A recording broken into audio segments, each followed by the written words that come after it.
The number one thing you can be in life is open-minded. Give things a chance, and if they don't go too well, then, you know, you've learned. Give a game a chance. All right, folks, we are here with Death Stranding. Part, no clue. No way. Oh my, don't tell me it's going to open up on the wrong screen. Oh, nice, it did not open up on the wrong screen. Arguing is fun. Japan gave DS2 a 6 out of 10? No fucking way. All right, folks, we're here.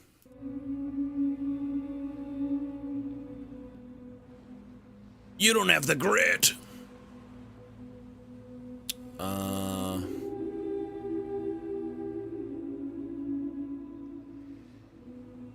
Where is the window capture? Split fiction. 4K capture.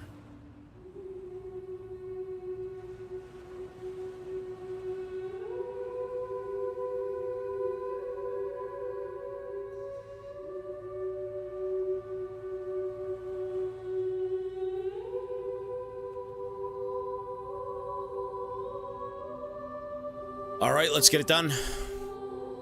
One sec. It's bigger.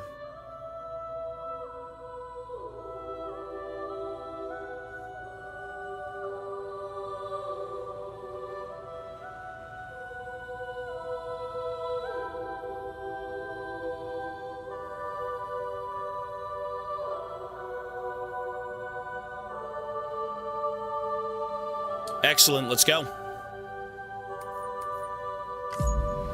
So does anyone need a TLDR of where we are currently in DS2? Yes, I do. Of course, I'm lost. As am I. So where are we currently in DS2? TLDR of the whole story.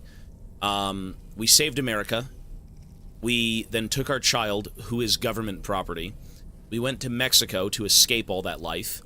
An old friend caught up with us, said, hey, the government wants the baby. I can clear your name if you come help me with my new venture. And she basically wants to connect Mexico. And we help her connect Mexico. And in turn, some robed figures kill our baby and beat up our friend. We then spiral into depression. We kill ourselves repeatedly. And since we are a repatriate, we cannot die. We were given this power by an anomaly, some like crazy higher power, who was also our adoptive sister. It's a weird thing. But we spiral into depression, and we're basically going nowhere. We've lost everything that we worked for, our kid, our life. And she says, hey, you know, it doesn't have to be this way. Come work for me, and, you know, let's figure it out. Let's see what we can do with this. And so we join up, and we're trying to piece together our life while helping her and the president, reconnect Australia, which then in turn will open up another portal, which will allow us onto a different continent to reconnect that continent, and so on and so forth. So we're essentially trying to figure out what to do with our life while helping a friend, and the president, you know, reconnect more things. How did Lou die? She got shot. Yeah. So, she may look like she's alive here, but I think this is a hallucination. This is what we see. Everyone else kind of sees nothing, if I'm not mistaken. That's okay. He can't get over the death of his daughter, right? This is Sam coping. Exactly, yeah. You gotta do something, man. You can't just sit around and wallow forever. Like, this guy cannot die, right? At least by conventional means. Him killing himself over and over and over again, you just can't do anything. Pretty sure he has to die on his own beach or something, right? I'm not sure. But yeah. So the story so far is pretty simple to follow. Again, a lot of the details are kind of where it gets weird. You know? Think it's a different baby? So, well, the baby, Lou, inherited another baby's serial number. Whatever baby we had was based on a dead baby, which is kind of a mysterious thing. Baby man. Sam Bridges. I don't think he can die of old age. I don't know. Good question. Maybe. Before I forget, Sam, it seems you left some cargo behind outside the Northern Environmental Observatory, where the tar bubbled up before we were whisked away to the other side. You remember all that excitement, yes? Anyway, Tarman was kind enough to collect your cargo for us. It's been placed in your private locker aboard the DHV Magellan. Nice. Everyone we're working with is also trying to further this project and connect people and save the world. So we've got Doll Man, who is a guy whose soul is trapped in a doll. We have a chick who's named Rainy, who can manipulate timefall and reverse its aging effects, which is pretty nuts. But yeah, so it's a weird motley crew of people. Sam, we've received an urgent request from the Northern Environmental Observatory. Brigands to the west of the facility have got their hands on a large stockpile of weapons and have taken it back to their base. This happened shortly after the recent tarfall abated. The surrounding area was littered with a massive quantity of cargo that had been washed up by the tar. The brigands wasted no time gathering up everything they could and hauling it back to their encampment. This included weapons and gear unlike any we've seen before. And now we've begun observing new brigand units in the field. These ones are wearing red, reinforced armor, accented with luminescent light strips. As their unique appearance suggests, they're more resistant to damage.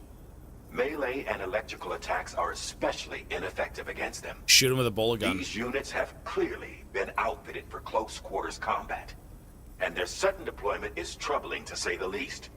Their presence likely indicates that the brigands are gearing up for a raid of some sort. If we ignore this development, the brigands could use their new toys to attack the observatory. Maybe we don't bully them. There's no telling what might happen then. So we need to seize all of them before they have a chance to do so. Moreover, the latest data from the observatory strongly suggests an explosion of some sort occurred just beneath the Earth's surface not long ago. APAS analyzed the shockwave and has concluded that it is consistent with the type produced by ground-penetrating ordnance. This leads us to believe that the cargo the brigands secured may have included powerful explosive material. Directly assaulting the brigands using firearms risks triggering these devices, and we cannot predict how that would affect the region. Any sort of catastrophic explosion may also have an adverse impact on the tar currents. It is therefore critical that you avoid combat and secure the cargo without alerting them if possible. I implore you to take on this main order. I implore you. And soon. He implores me. Jeez. Everything reminds me of Dutch. Fragile, this is her job. This is her new venture. Drawbridge. Instead of Fragile Express. Her job was taken by robots in the US, and she said, hey, you know, we'll go out and do it to a different country.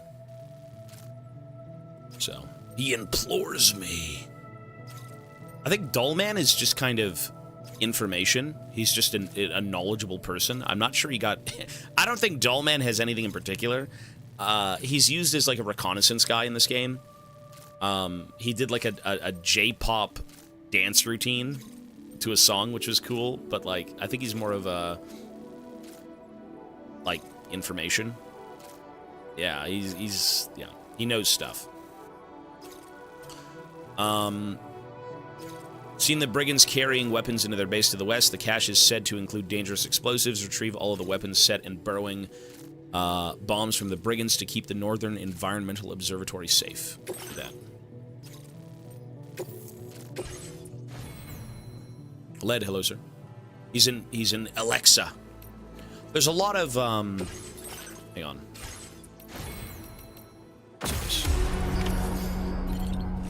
One sec. I have to redo my inventory just a little bit. Again, it's more of a motley crew of people who are interested in kind of uniting and saving the world. That's basically what it is. So this tar stuff is not what I need. Fertilizer to Rainbow Valley. To the inventor. Rainbow Valley. The animal shelter. One sec. We just started DS2, yeah. So we're going to go over to... That's the Northern Observatory. Where is the inventor? Are we at the inventor? Hang on. No, this is not. No. We're at the Northern Observatory. Okay. So if I go over to the animal shelter, Rainbow Valley, I don't think is so bad to hit as well. So I think what we do here is probably make a round trip. I know it sounds insane. What we'll do here... you know what? Do we even have to right now? I don't think we have to. No, we don't have to. I'm just going to keep saving packages, and then when I have enough to make the trip worthy, I will load up my entire truck with said packages and go to, like, the animal shelter and then Rainbow Valley. Usually that's how that works. You don't just acquire, like, one package and say, hey, I'm going to trek halfway across the country for 0.5 of a star. It's not going to happen. Okay, so if that's the case, then let me unload everything in my truck.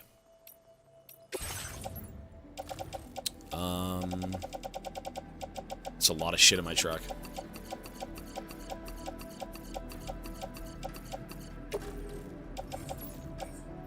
Good. We also found a guy who's basically Solid Snake. I completely forgot to say that.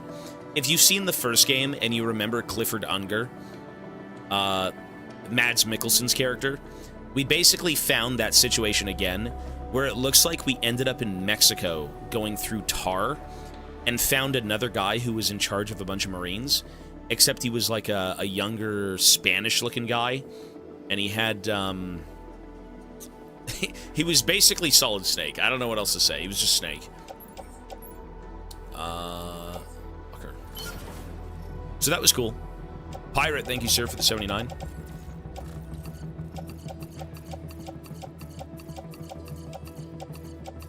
Top grade bird feed.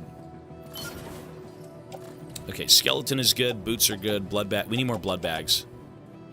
The trank gun. I'll just remake it. Floating carrier.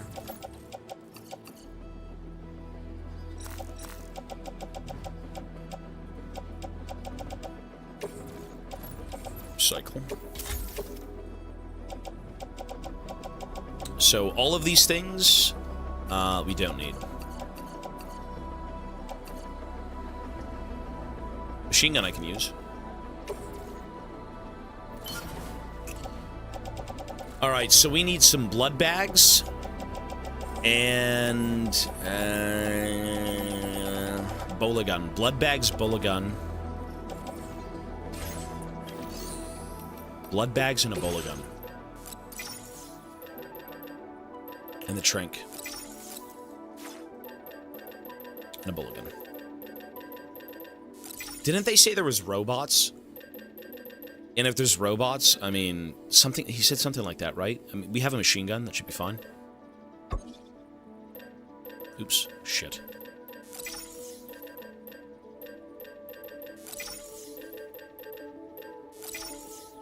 Nice.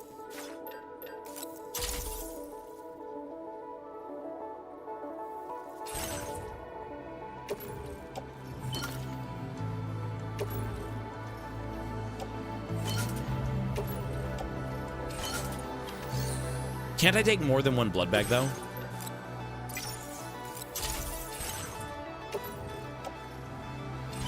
Cool. Alright, let's go. Let us go clear out the bandit camp. With the bad guys, the scum.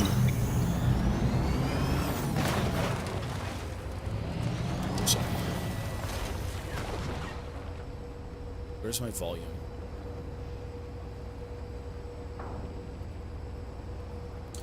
Alrighty, bandit camp it is. Let's get a move on.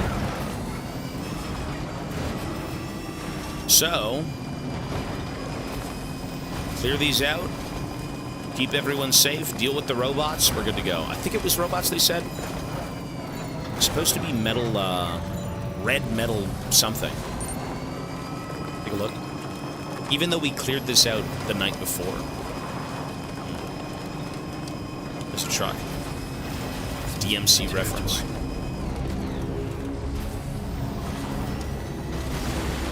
Devil May Cry reference. Okay. Let's park here. Actually, you know what? No, park up more. Shit.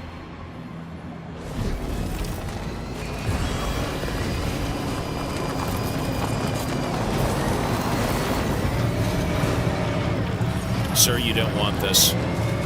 You don't want this, son! Bastard.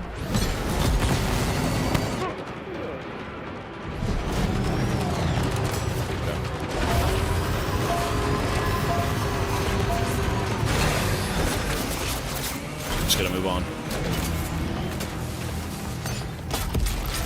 I should be using the trank gun, though. It's so good.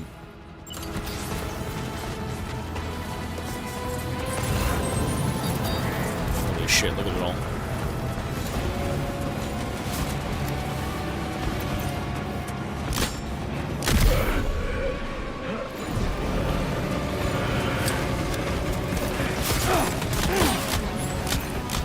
Fucking hell. My nerve gun! Ah! You bastard! Oi! Fucking give it to you, bruv! Jesus, there's so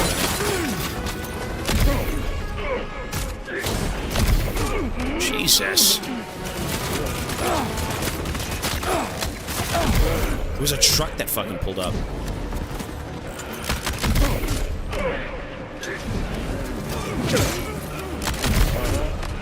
What the fucking shit show? Okay, that works. What the hell are they doing?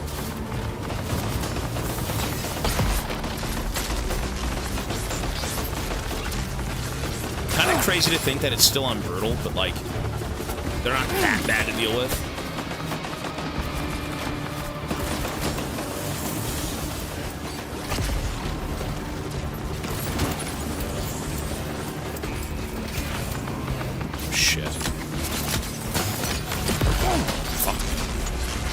You know what'd be good here is a sniper rifle. I'm pretty tanky with this, yeah, for sure. You know what, though? I haven't even given myself armor. You can give yourself armor in this game to take less damage from range attacks, but, like, I haven't. And I'm still fucking tanky as shit.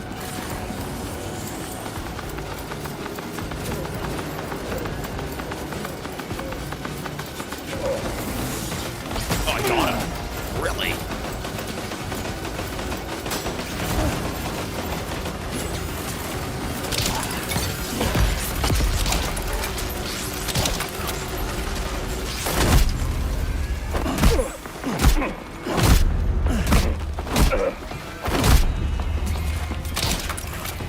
Yet?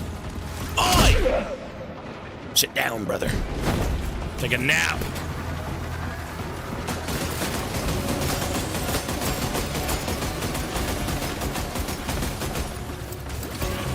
The geezer basher.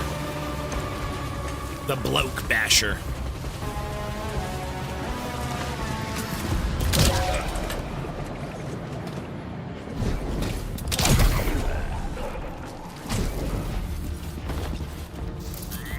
Missing anyone?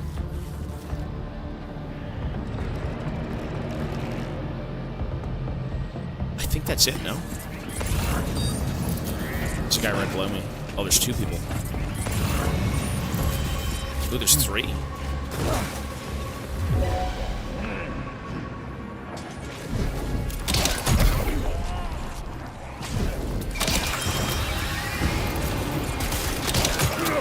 You know, to be fair, I missed.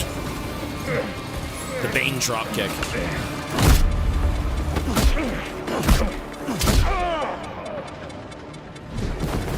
I The difficulty's a bit of everything, to be honest. It should be a mix of, like, combat with... Let me just drop kick this guy. Hang on.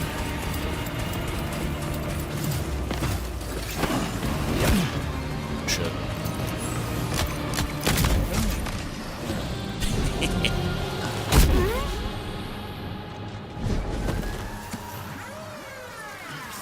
I think it's a mix of both, to be honest. I know in some instances the combat can really fuck you up. It's so bad. Like, the amount of damage you take is nuts. Nice. Yeah, let me go bring my truck in first. Hang on.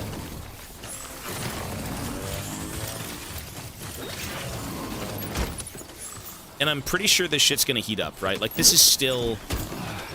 I think this is still in, like, the earlier parts of the game. Like, this is gonna be a long game.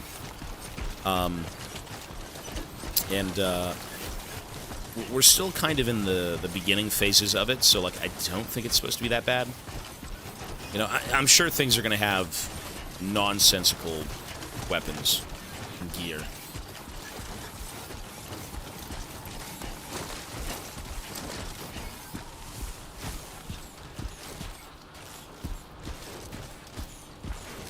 Yeah, that's the way. Right. Sweet. The War Criminal. This game is going to be... you know what, though?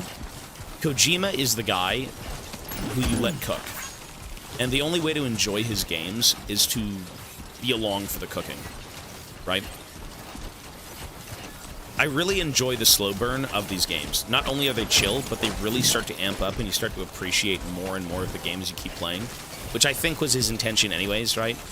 You may not like something initially, but you'll come to love it. You know? That's kind of what this game feels like. Load up everything.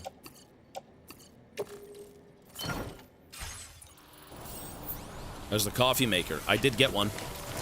I have not set it up yet, but I do have one now. It's in the first game as well, yeah. You have multiple upgrades in the first game for it. It's a must. You need it.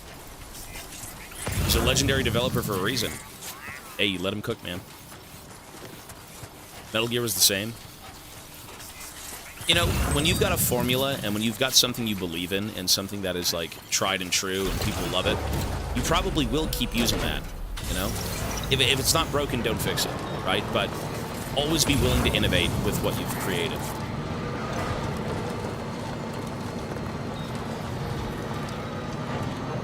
I believe this is Chapter 5. Cargo Ruin, Cell Sample, Whoops.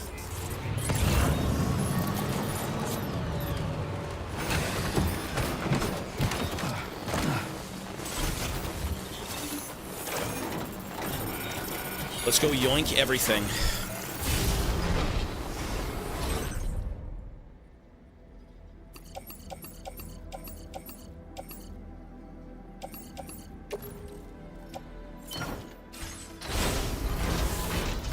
Isn't his horror game supposed to be PT? Yeah, we're still in the early game. Yeah, for sure. Well, don't spoil how many chapters or anything, but this game is... From what I can say is... We've been playing this game for about 4 days, I think. And we've spent probably 20 plus hours so far playing. Yeah, this game is big. This is a big game.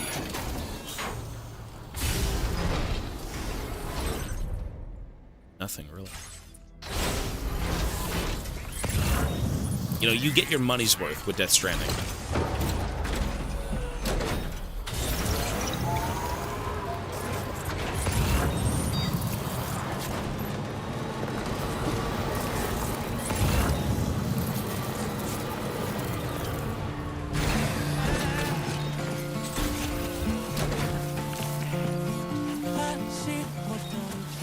Oh, is that the song with fucking Doll Man? That song was kind of a banger. You know what's so fucking intense? And is impressive? Is enjoying different genres of music solely based on the game you're playing. Like, that Dream Horizon song, I actually like because of Death Stranding. But I like it because it came from this game. It is connected to the experience of Death Stranding. Would I listen to it alone had it not been for this game? Never in a million years. But you come to appreciate different things when you experience different things, and maybe in different settings, right? If you have a song that you've never enjoyed, well, we'll say a genre. Like, I'm not really a K-pop guy. Do I think it's all bad stuff? No. Is it for me? No. But the fact that it is exactly the context. It's the context that makes it for me. It's part of the Death Stranding experience, so when I hear that song, I think of this game, right? Which is cool. Because not in a million years, I would have never cared at all.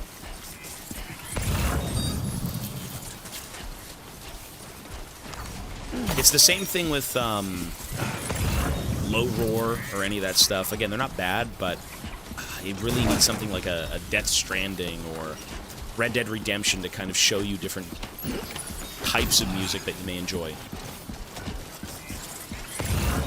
It's all part of the experience. The cinematics, the gameplay, the music, all of it's memorable. All of it can remind you of good things.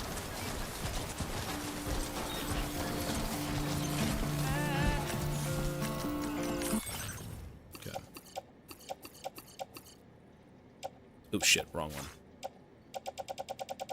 Whoops.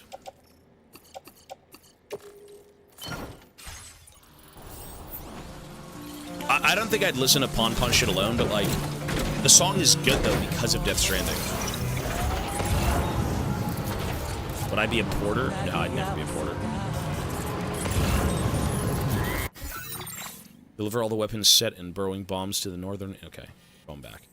I think that's everything. Did we get this one? I think we did, no? No, every time you build a structure, you can put a song to your structure. So someone else built a structure in their own world, and then it came to our world, and they put a song with it. But you can play the music. Whenever you hear a song in this game, you actually have a music player. So say I did want to listen to something, right? You go down here, you let it load, and then you say, man, what song would I like to hear? And you say, how about Mothers? Deathly, Grim. Play it.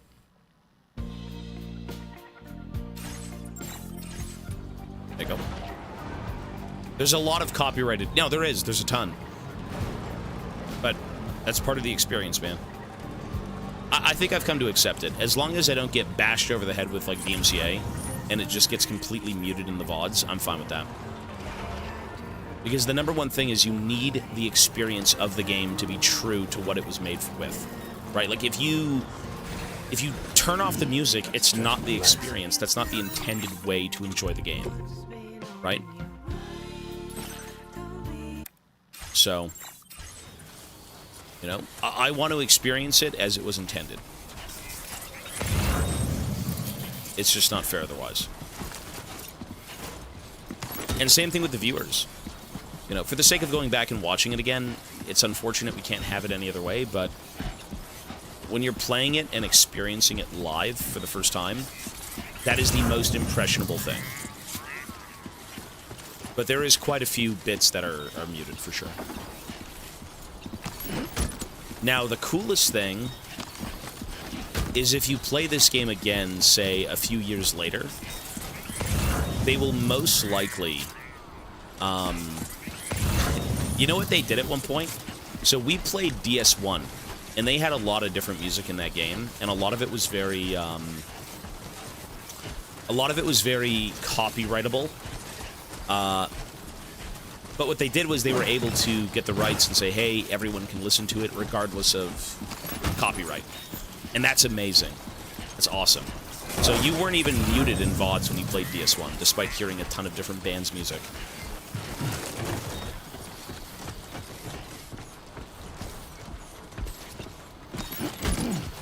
Yeah, I haven't killed anyone yet. His third eye opened. Well, it's just entertainment, and it's you gotta respect everyone's vision. If the vision isn't so, like, demented. and you know, against the law. You have to give things a chance, right? Give Kojima a chance. Give fucking Red Dead a chance. Give Subnautica a chance. Give all these different genres a chance, right? They're all from different people. They're all from different ideas, and you may love them. You may hate them. And the least you can do is at least try.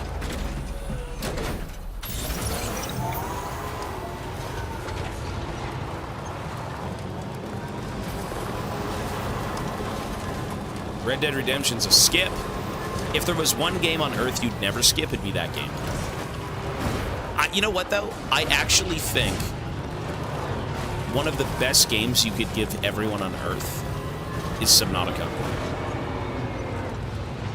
That is one of the best games you could give to anyone. Because it is a game that isn't really like an M-rated, you know, violent thing. There is violence in the game. There is a couple weird things going on, but, like, it's just such an easy game to get on with, and it's fun.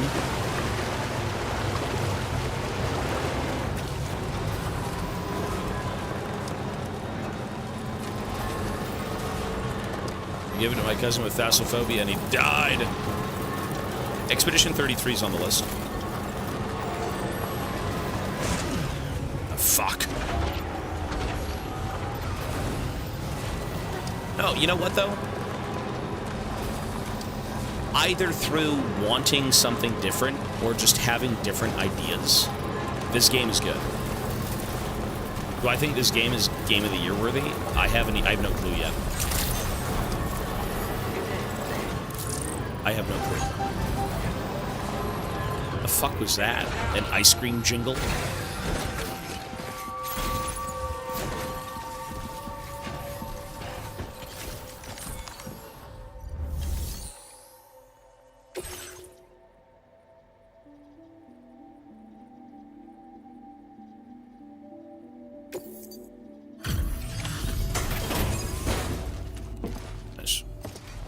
The bomba.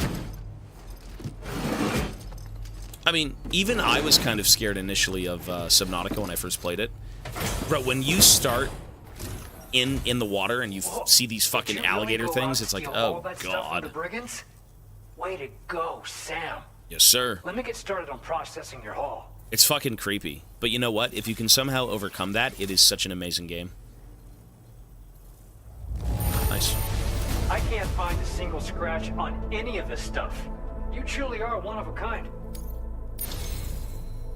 This was probably made having Kojima get, like, some shitty FedEx deliveries, and he's like, I need to make a game where people take care of packages. You know, his gooning material was damaged in transit. You have accomplished so much. Guidepost. Done things only you could have done. We want you to have this data as thanks.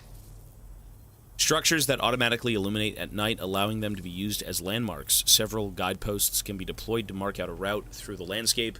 Walk a path often enough and you won't need directions. Okay, cool.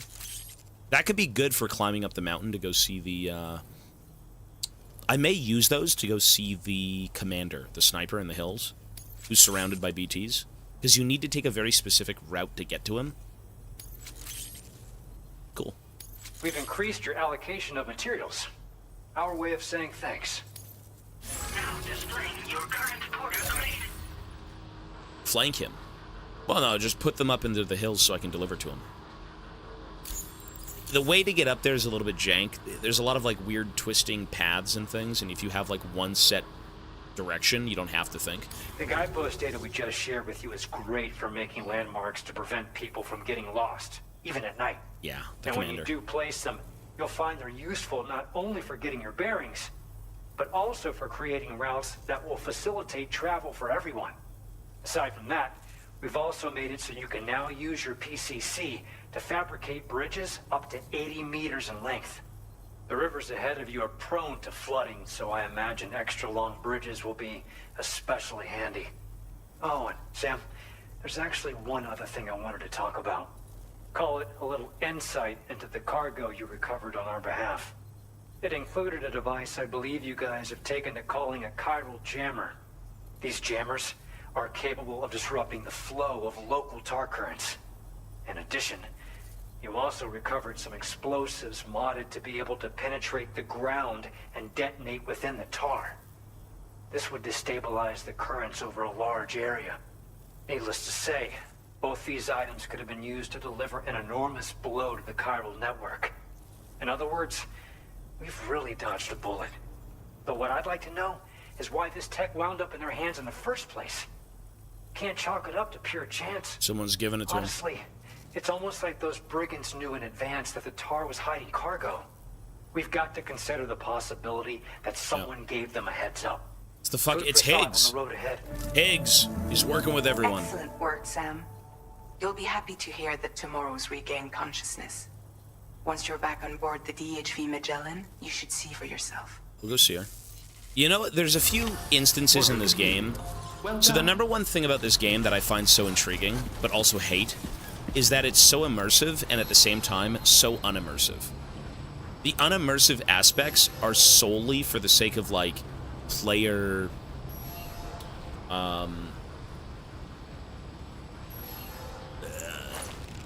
quality of life. Quality of life for the player. What's super interesting in gaming is making things logical. Even, I know this is such a nitpick, but when you use your Odra deck and you scan, what a great feature. But now I can see things, but how do I see things? I have eyes. I have nothing in front of my eyes. Right? I have no scanner. There's no like logical reason to see things with the Odra deck. Unless the Odra deck itself is just shooting these beams out everywhere and you can see it in the real world and everyone sees that. There's holograms. Yeah, is that really what it is, though? That only you can see. But it's only what you can see, no? Because other people scan, and what they scan, they can see and you can't see. There's a few interesting things. Like, what I'm not really a fan of, too, is when you see this, like, fucking horrible menu. L2 to aim and put away. It's just... And then it's sitting there the whole time. It's pretty ugly. There's a lot of really, like, minor nitpicks with the overlay that make it just so cluttered and strange. You know? Just very minor things. I had the same problem with DS1.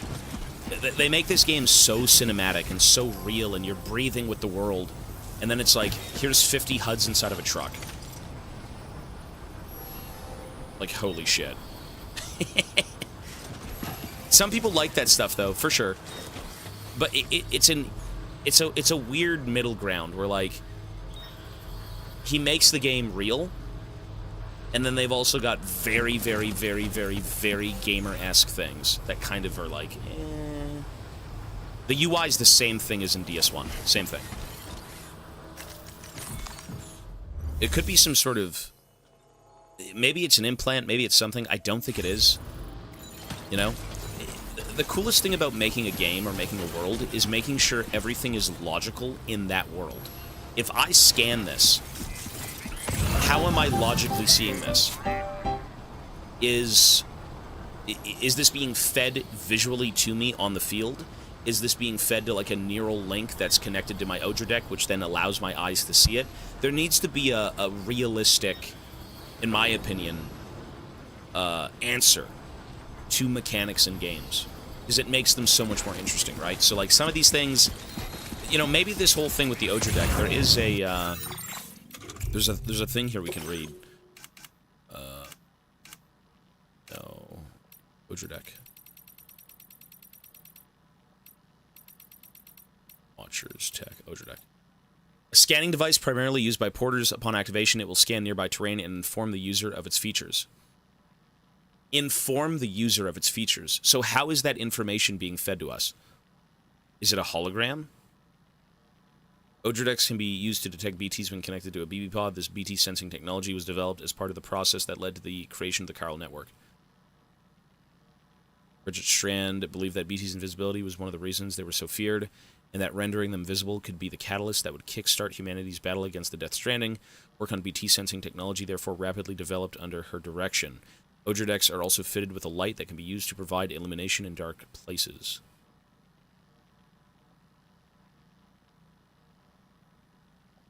How does the HUD count your bullets live? That's what I'm saying too, right? It's...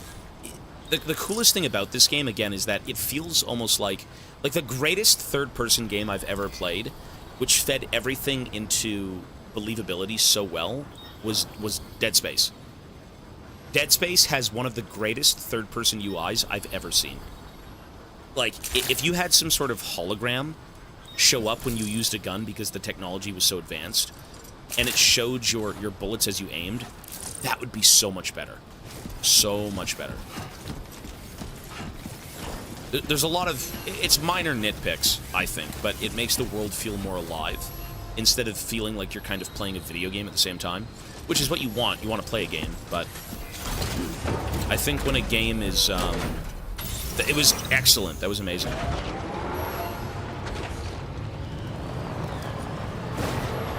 The fact that your spine was your health, the ammo counter was on your gun, I mean, that is some of the best features in gaming, because it doesn't pull you out of the world at all. It only enriches your believability in the game. That's what I believe games should be doing more of, if you want to take that route. If you want to make a world that's so visually stunning, with cinematic moments and a million different bits of technology, that should be fed directly into the game itself and not be a separate feature that is specifically meant to look like a video game. But that's just me. Not every game needs that, obviously, but... Let's go see tomorrow.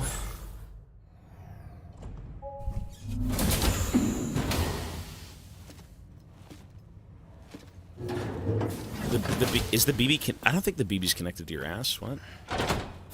There's a shoe. Stop it. The shoes! The hair!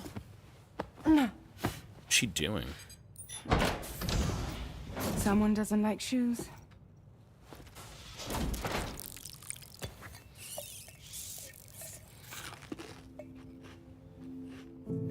She won't even touch any normal food. She only eats bugs. But at least we managed to convince her to take a shower. That's a first. No, no, no, tomorrow. We don't do that.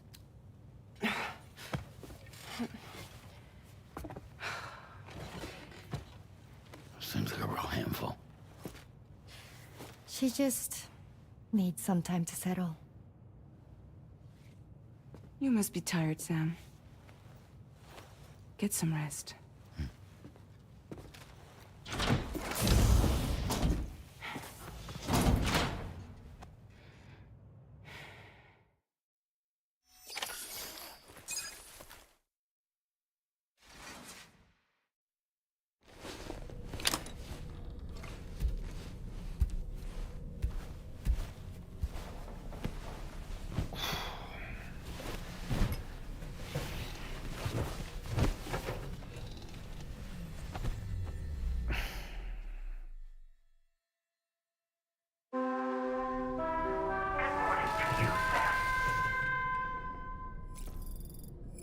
We can get up.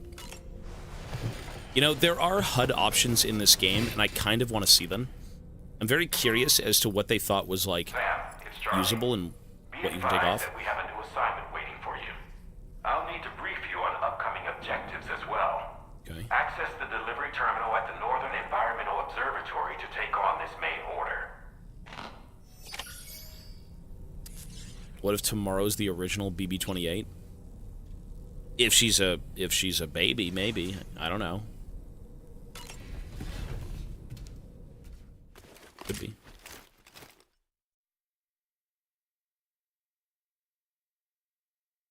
Did he say that? A Street Fighter 6 tournament? Really? I'd fuck with it if you wanted to. I would do it for sure. Story-wise, we're trying to reconnect Australia, and then reconnecting Australia, we do the rest of the world. We're basically working for an old friend. We're trying to figure out what to do with our life, because our kid died. Cinnamon, hello, ma'am. Is Lou. Is that really the connection? Sucking her thumb? She's a bridge baby? Sorry, let me see the overlay options before we continue.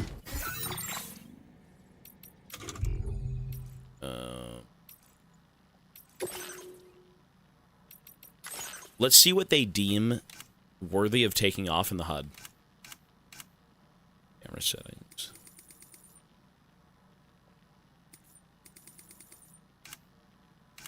If there even is an option. HUD markers. Okay. Uh-huh.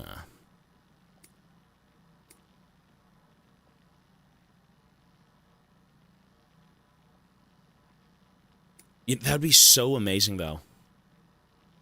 A mat, dude. I'm gonna turn off the central HUD. I want to see how that looks. Command prompts. Health. Dude, the help icons could be... That is immersion, though. I could leave those on. Corpus icons. Sure, let's try that.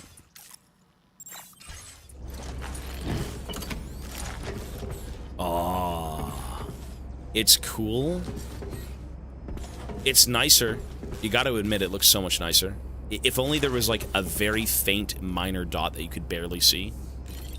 You can't really see where you're aiming. Yeah. We'll leave it on for now. It's fine.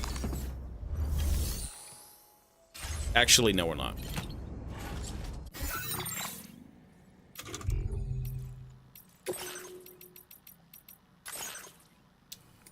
Okay, let's just leave it on. We played the entire first game with it on. It's not that big of a deal here. Yeah, okay, sure.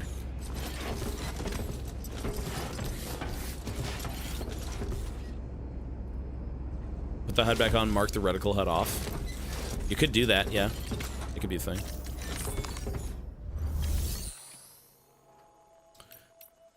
Okay, let's get rid of some cargo. So, private locker, materials. Offload. Private locker. All of this stuff can also go in the private locker. This can be destroyed.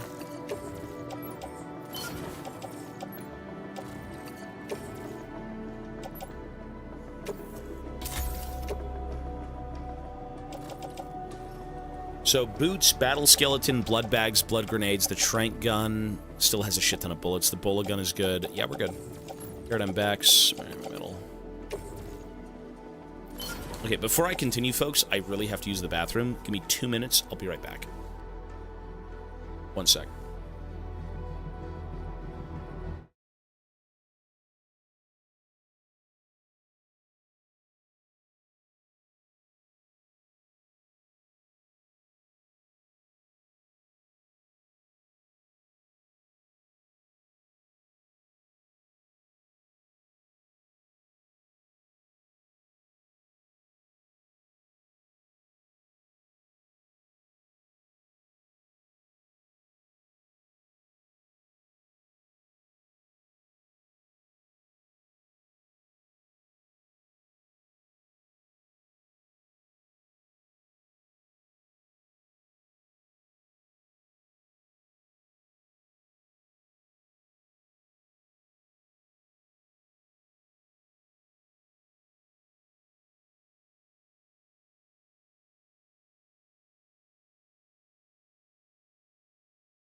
All right, we're back. Sorry, folks. Bathroom break. All right, we're here.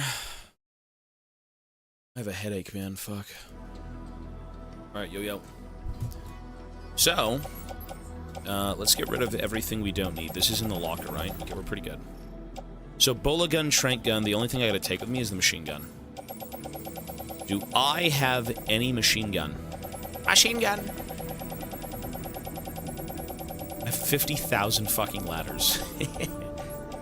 bola gun, assault rifle. Machine guns are way better. There we go. Cool. Let's go. I had to use the bathroom. Calm down, son. I had to use the damn bathroom.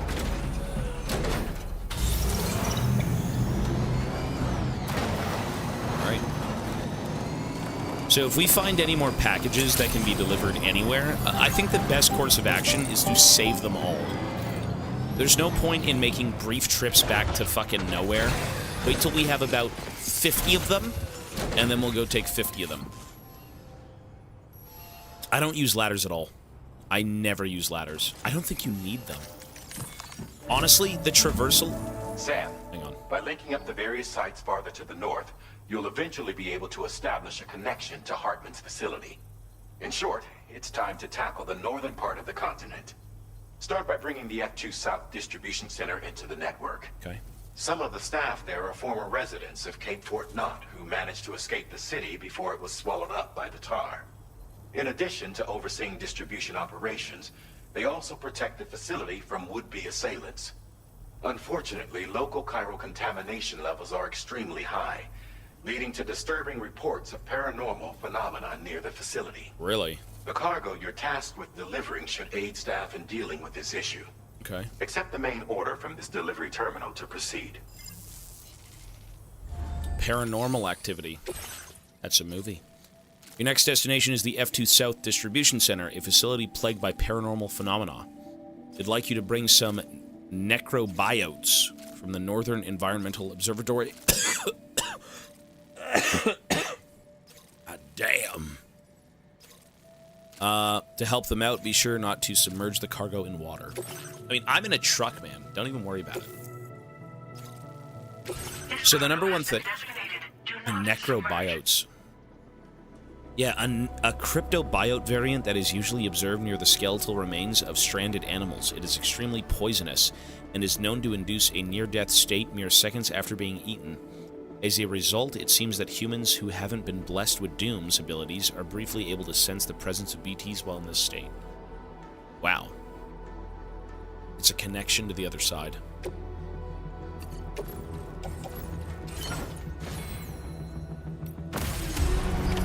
Order accepted. Fuck, I've got a headache, man. Oh. Okay.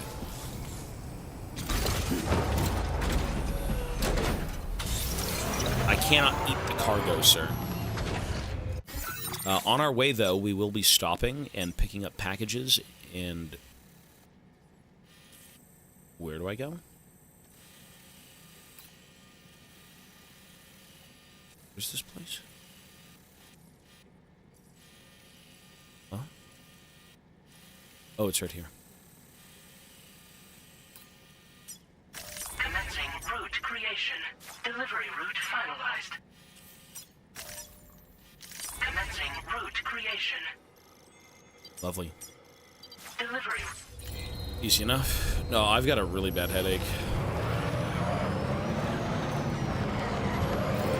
I didn't feel so good early on today. I still feel kind of sick. Like, I feel like I can throw up. Maybe it's all the eye strain, I'm not sure. Let's go. Yeah, if we find packages, we will hoard them and then bring them around to their respective bases once we go back.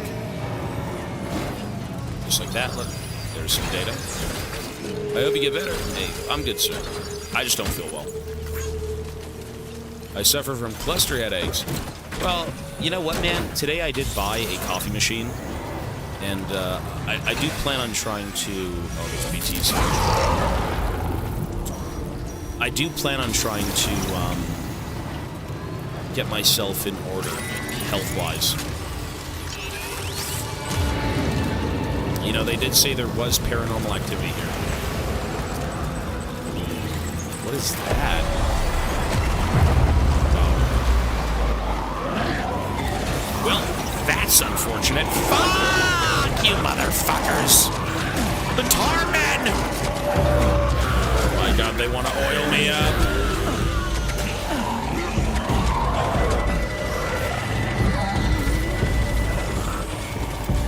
Wait, what the fuck spawned me? What the fuck was that? Hold my breath for who? There's no BT here.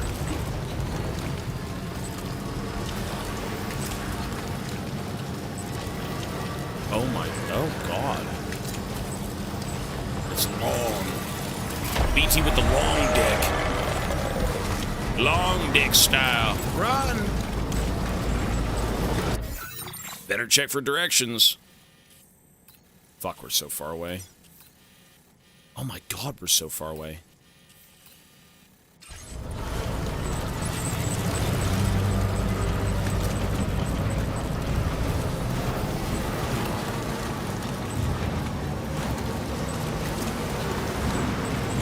Ooh, the flash flood. River's rising, Sam. We mustn't underestimate the potential risks. Oh my god. Oh my goodness. No! Right in the fucking water. Oh, we're good. We're good. Can't keep me down, son. Ah! Oh my lord, what the fuck?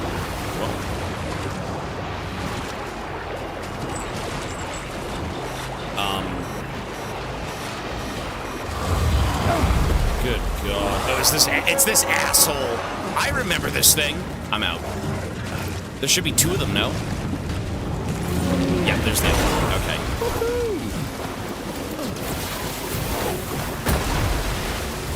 Whatever we do, don't even waste your time fighting them. Just leave. Do not submerge! Do not submerge! What are you doing? Do not submerge! Those guys, don't even fight them. Fuck that. Pussies.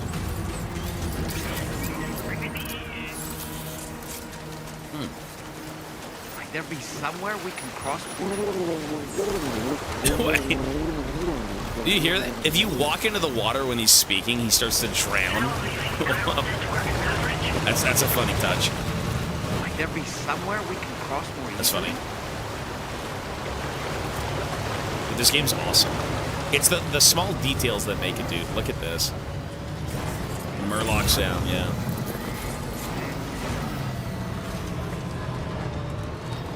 It's game of the year, man.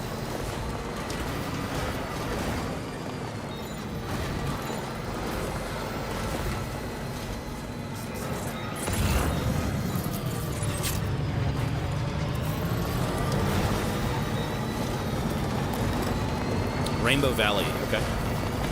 Fragrant sun candle. I thought I lost my truck too, but thank God I didn't. This truck is very expensive. It is 6 batteries worth and a truck. And I'd prefer not to lose it. Gotta stretch my legs.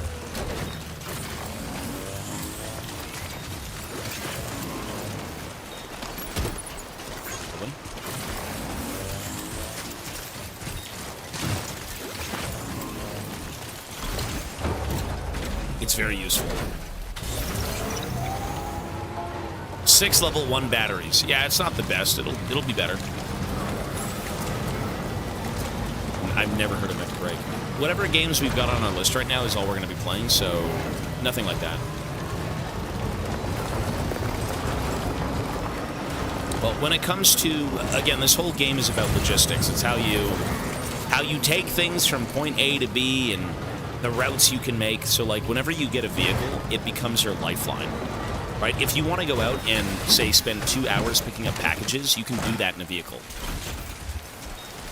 And then you're going to have all of your reputation be maxed out, which is excellent.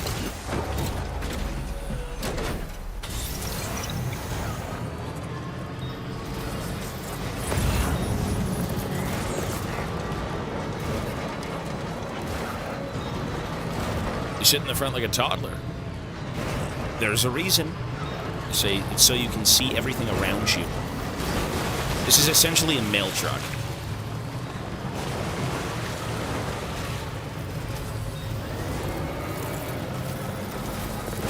Lovely.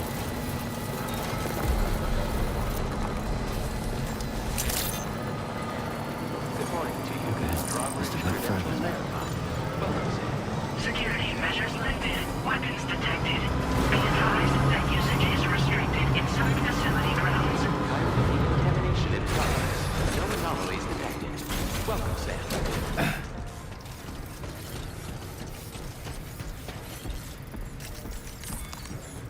Alrighty.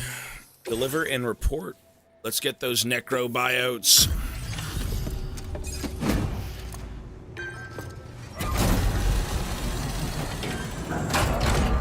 I'm feeling really sick again.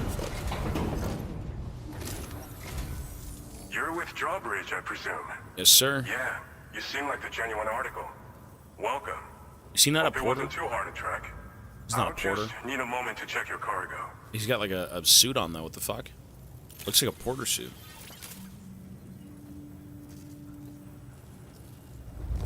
Do not submerge. This cargo looks like it's fresh from the fabricator. Impressive work. Thank you, sir. This cargo's been missing for a while now. You did good tracking it down. You are playing as a mailman, but there's a lot of like crazy world events and different things going on. Essentially, the whole Death Stranding idea is, you know, when the Big Bang happened and we kind of spawned out of space dust, whatever it was. Essentially, there's all of these like cataclysmic events that happen to the Earth or happen to the galaxy, and one of them was the Death Stranding. So it's essentially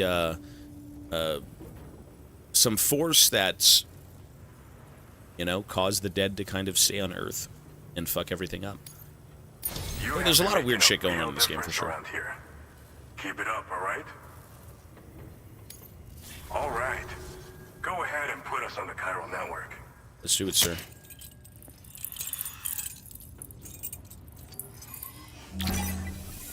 It's the spirits of the dead. Yeah.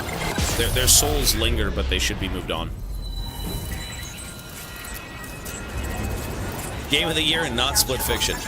Well, it's a matter of how many people want to play the game. How many people do play the game?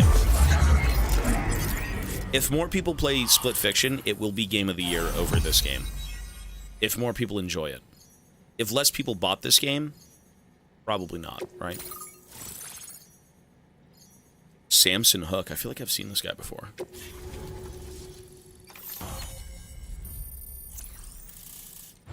And there we are.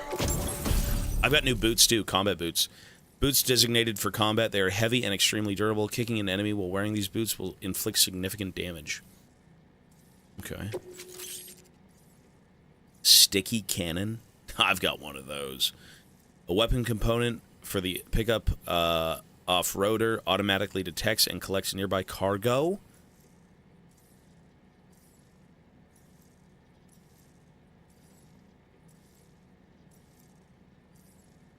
A weapon component for the pickup off-roader automatically detects and collects nearby cargo, placing it on the cargo shelf.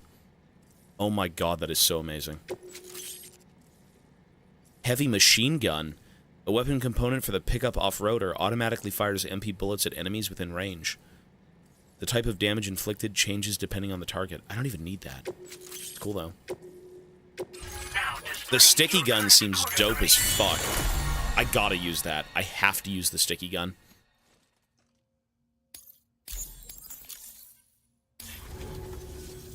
So we've been linked up, at last. There's also the necrobiotes you brought us as well. Feels like we finally turned a corner. For our part, we've shared data for some custom vehicle components, as well as some sturdy combat boots. I'm sure the vehicle parts in particular will come in handy for combat and cargo retrieval. You need all the help you can get. I think I've seen this guy before. Wasn't he in, waiting for you out east. He's one of the actors in Doctor Strange. They're a bunch of fools who won't hesitate to kill people, with no shortage of lethal weaponry.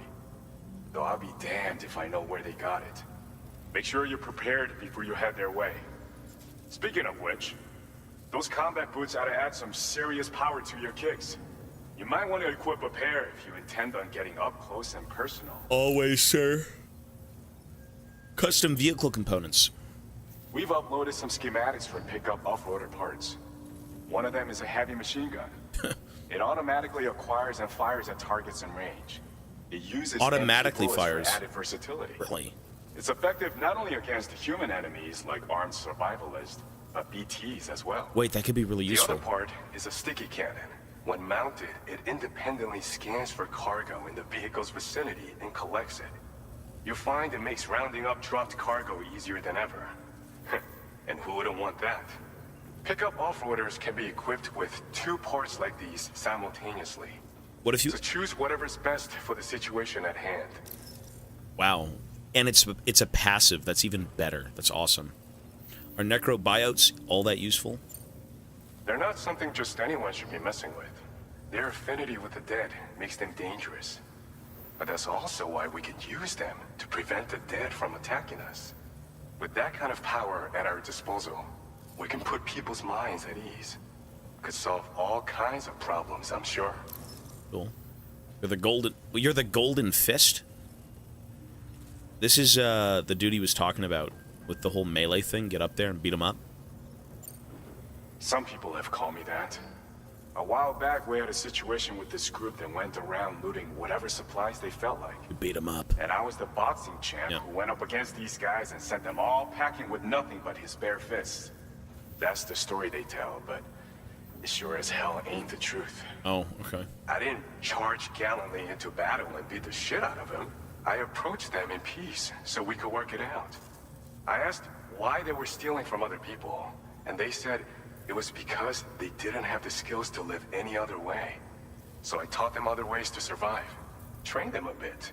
Nothing more than that, really. In the end, all we had to do was talk to each other. They weren't like the other riffraff you find around here. And they're still here. In fact, working in this facility. If anyone around here deserves to be called a hero, it's you, Sam. I mean, you're the one trekking across Australia trying to bring everyone together. Anyway, right now, we're trying to develop equipment tailored to close combat specialists. If we succeed, anyone will be capable of fighting as well as the so-called Golden Fist. Feel free to lend a hand if our project interests you. Nice. Sure. We'll see. Thanks again. We're glad to have you in our corner. With your support, we'll be able to do so much more for others.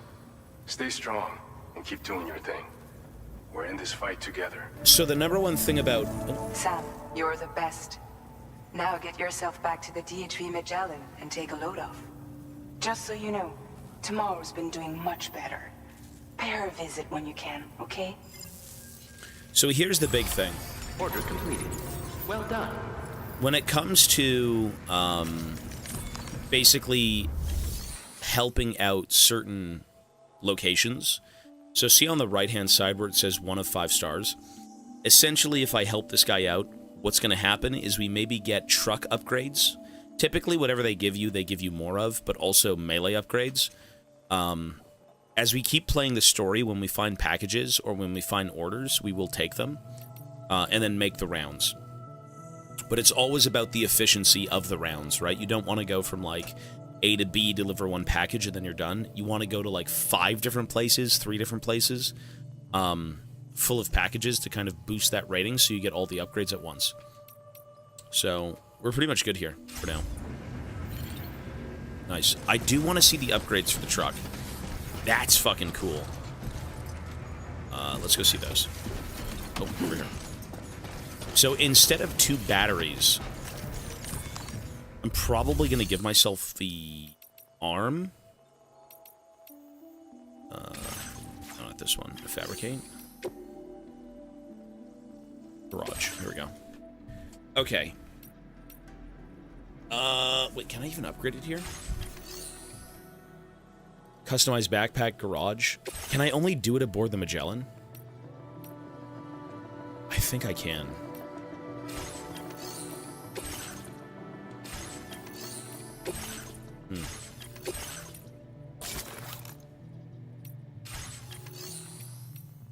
I think so. Bard, thank you for the tier 1. Appreciate it. Yeah, I do want to go try and upgrade some stuff, though, for sure. I don't know if I need a machine gun on my vehicle. That would be interesting, but we could see.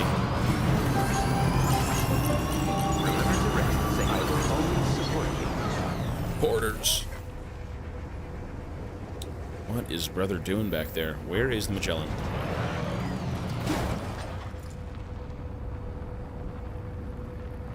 Drawbridge.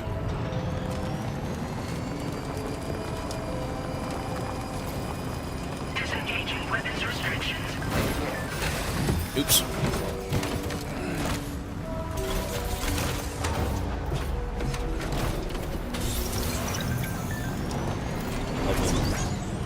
Tomorrow's condition.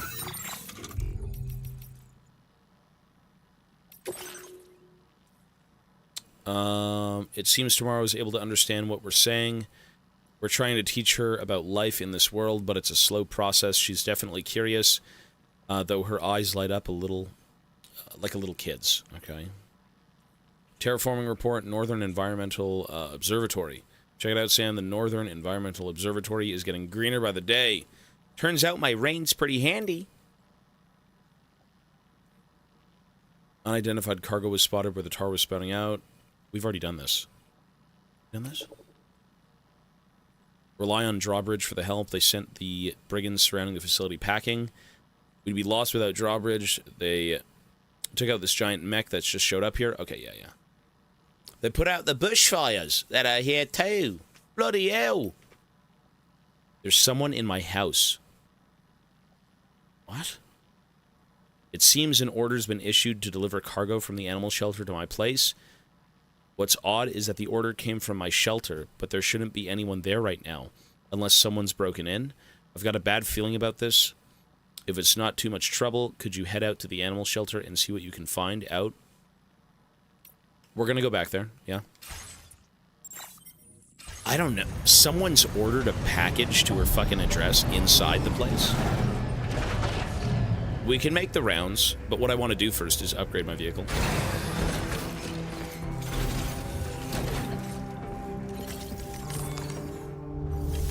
Okay, so management. Wait, could I upgrade it from there? I could have upgraded it from there. I'm so dense. Customization, here we go. So let's take out a battery. Remove. And let's put in a... Why can't I do it? Huh? Oh, arm components. Oh, it has nothing to do with that. Really? It's a completely different upgrade. Okay.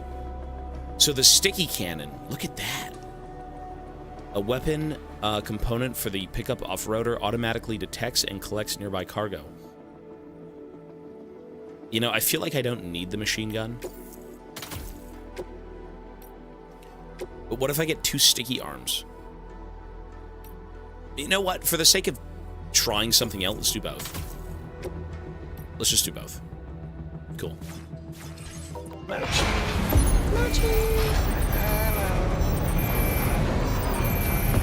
The timer's paused for this game, yeah. This game is not part of the event. This is for my birthday. Mochi! Oh, hello! Mochi. He's so cute. Alright. Let me just see if I have to drop anything off, and we'll see what she's doing here. Blood bags are good. Blood bags are good. Trank gun. Tar current data. This can go. Okay, we're going to keep hoarding packages and then make one giant trip for, like, each place. Let's go. Birthday punishment.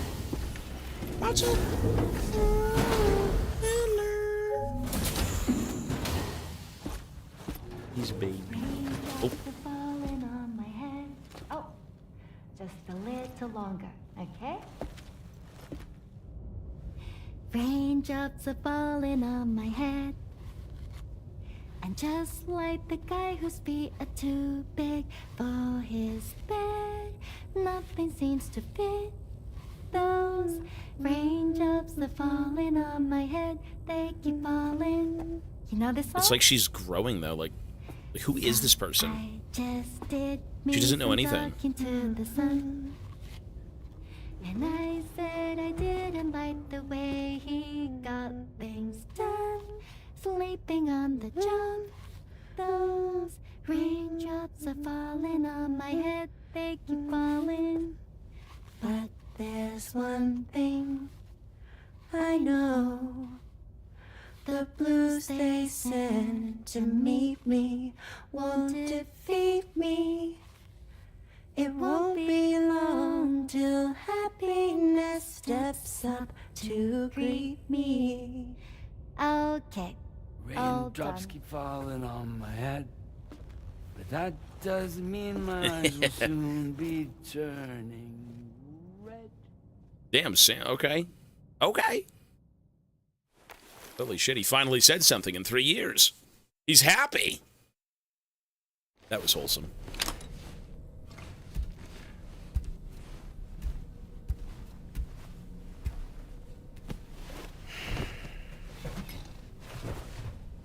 Deliver packages, sing 5 words to a song, fall asleep. Cinema. Walk around. Cinema.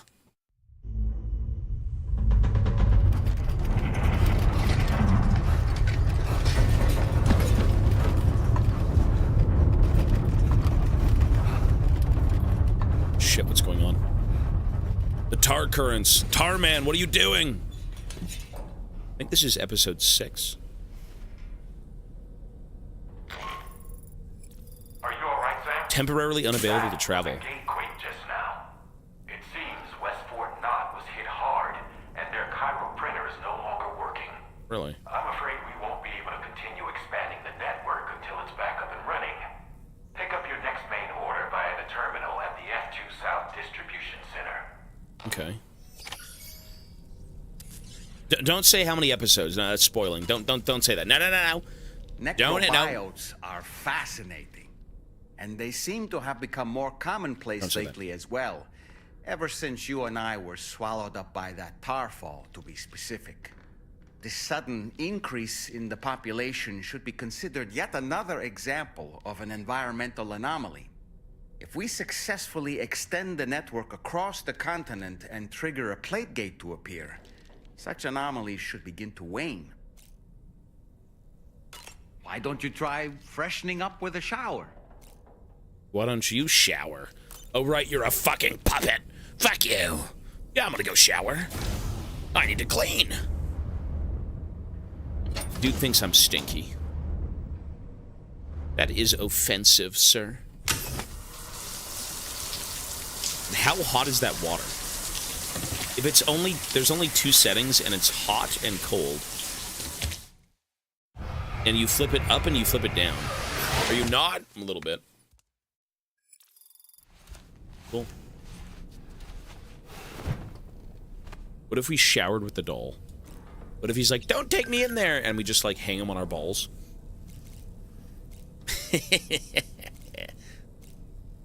He'd have something to say. All right, let's go. You know, the craziest thing about this game, one of the craziest things, is if you use the weapons training VR system, the fucking music is DMCA'd. The weapons training room music is DMCA'd.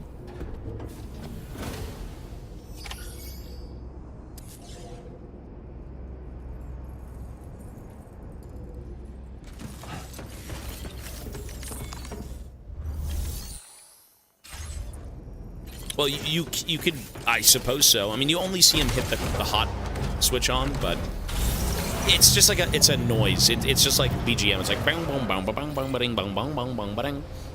It seems to have been made for the game, but it's DMCA'd.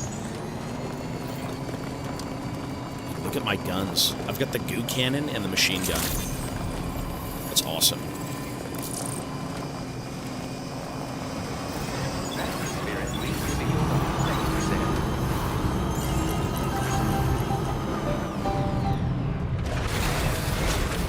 I want to see how these work, man. The #1 thing about using a truck is the inconvenience of getting in and out, picking up packages. So the goo cannon should be dope. So you made it out okay. Those tremors were intense, but we're doing fine here. I think West Fort Knott got the worst of it, though. Your cargo has already been prepared.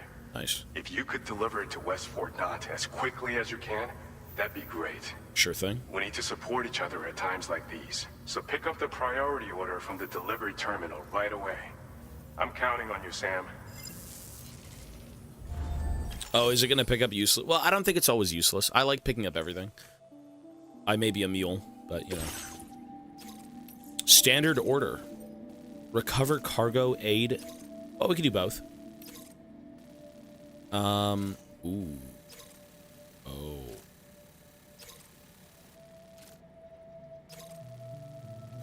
You know what? This may be our chance to do a round trip. I think what we do is pick up every package and do a round trip. Because we're going to have to take... Oh my god, there's a rail. Wait, there's a rail system.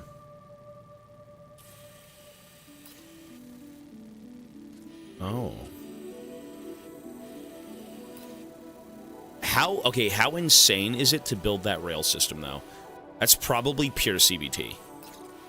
You know what?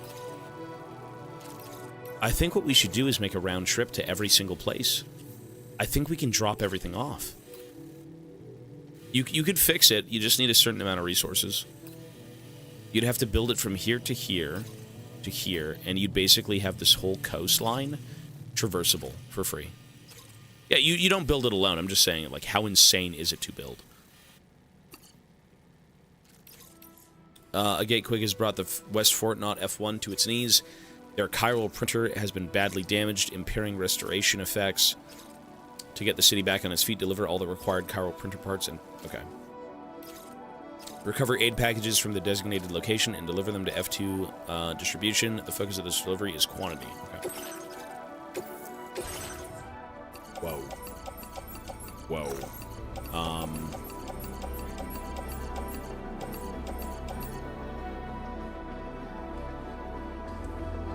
Oh my god, it's like 50 fucking things! Okay, I don't think we can make a round trip.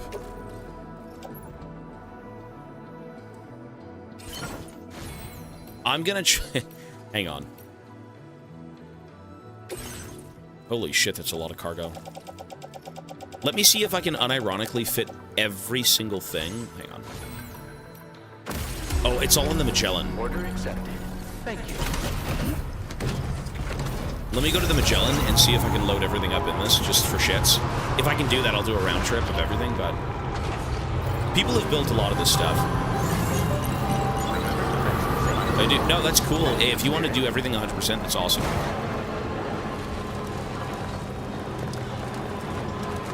You know what? Let me go see how much it is to build, though, right? Is it along this path? How do you check how to build it? Is it just over here? Is it... Oh, it's right there. I see the terminal. Okay. This game you know what's crazy about the look of this game? Is I'm on the lower settings of its visuals. There is a performance setting which puts your game at 60 FPS but slightly lesser graphics. And there's the quality setting that puts it on 30 FPS with better graphics. You're gonna take the 60 FPS one 100%, but like, it actually looks a little bit better. Mochi. Hi, Mochi. What are you doing?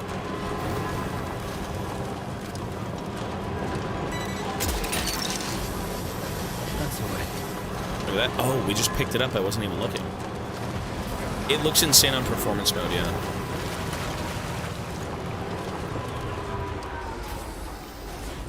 Yeah, it's, you know, there's a few things that are a little bit janky.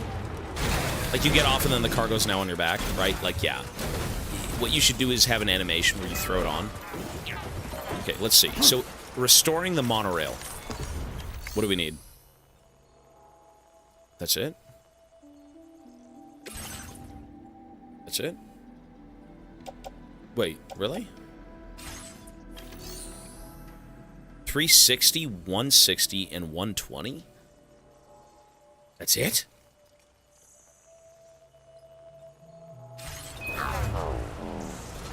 Does it restore the whole goddamn segment? Really?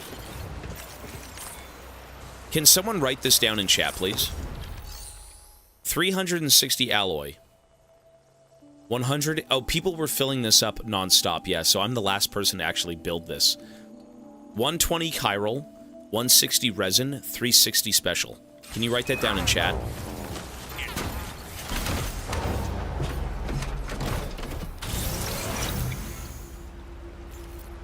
$120 chiral, 160 resin, 360 special.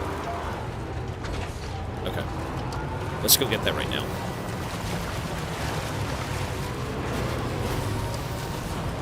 I should have everything to rebuild it. Question is, though... So, I would be rebuilding this one, but I also have to rebuild this one. Right there. Oh, and it tells me how much I need. Hang on. Oh, it does. I can take everything with me. Materials contributed by... The third picture is Abby from fucking Last of Us 2. Okay. I can completely build that myself. I think.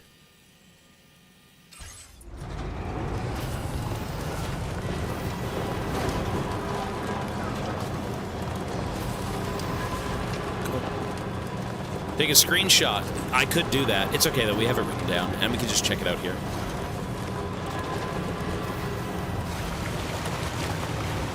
We are playing online, yeah.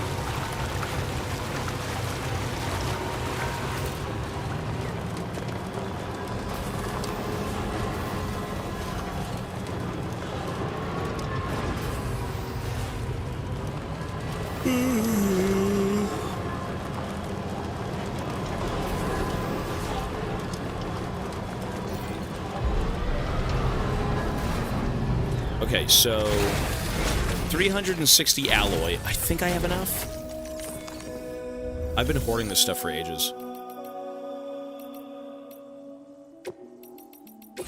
Let's see. So, alloy.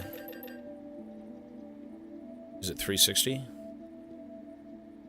So,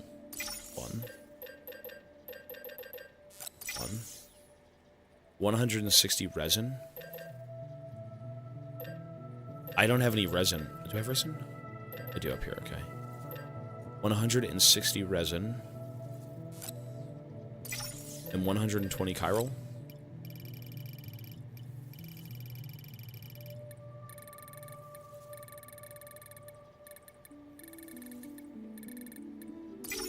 Nice.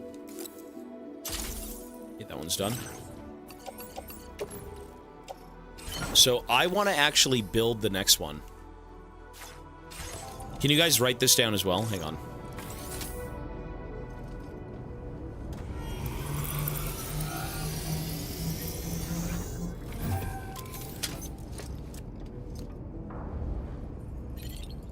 If you don't mind, can you write this down?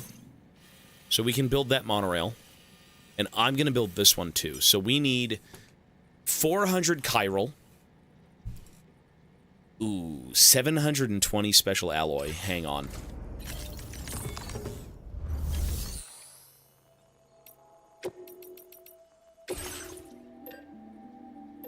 Sorry, how much was it? We have enough. We have enough. Oh, we're way good.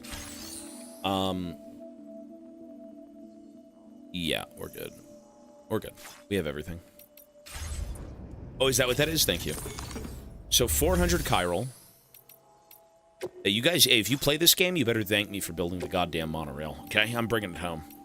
There is a reason I hoard everything. The monorail should be fucking so useful. Clay material. So 400 chiral. Wait, only 200 left? Wait. I don't even have enough chiral. I could farm chiral. Let me just farm the chiral. 640... 720 alloy. Ooh. You know what? We don't have enough. Do we? We don't. No, we don't. We actually just don't. We don't. No, I don't. Never mind. I got way too ahead of myself. We don't have enough. No. It's okay. It's fine for now. We're gonna go repair this one spot, and we'll leave it at that. I'm okay to kind of contribute to the world a little bit. See, I wouldn't mind rebuilding the whole monorail, but we can wait for now. After we bring this stuff over there, we're going to take a break, though, because we have to go have dinner. And I actually don't feel too good, so I may just take a shower, too. I just don't feel well.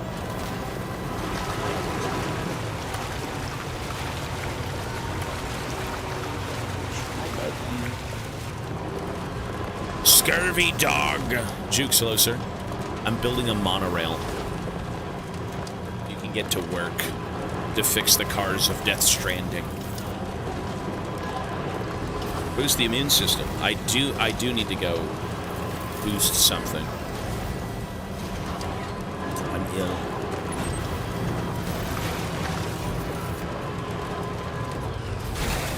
Stop the cap. Hey, showers are nice. Sometimes. We are rebuilding the goddamn monorail. I just realized... No, we're fine. So 120. Resin. Wait, what? Oh, I didn't do it properly. Whoops.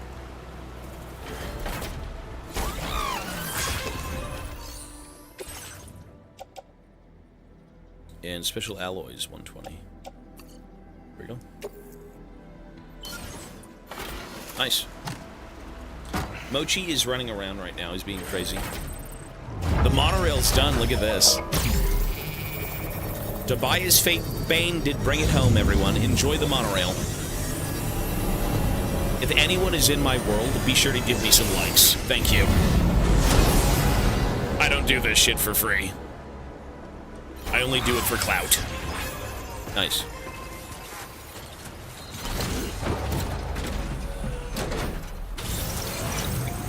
$50 likes, please. Woohoo! All right, let's go pick up some cargo, get a move on, and maybe on the way back, try and fix up the rest of the monorail. Okay. What a weird system, eh? Commencing route creation. Delivery route from there. Commencing route creation. There. Delivery route finalized.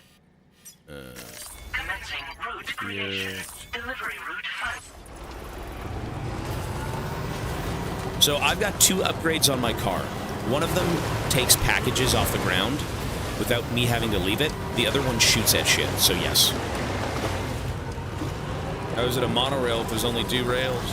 Or if there are 2 rails? That is true.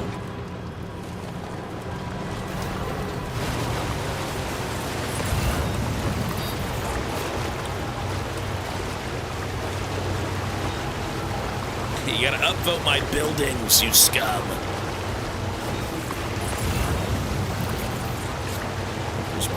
Okay, let's see. So my right arm should be the sticky gun. Actually, it's the left one. Here we go, look. Gotcha. Fuck the distance. Holy shit. Bro. Look at this. Look at this.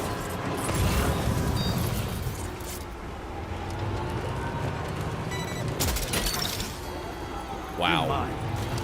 That's amazing. That's a waste. Oh my god. That is so sick. That's so sick. Oh, is it really across the river? No fucking way.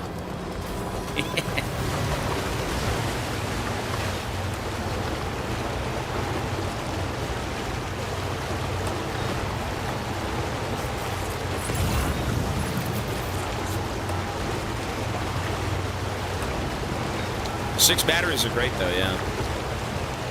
Even though they're tier 1. Moisturizer.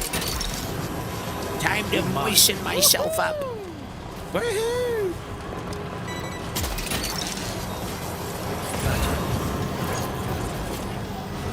I think I want to get a longer Odradek scanner.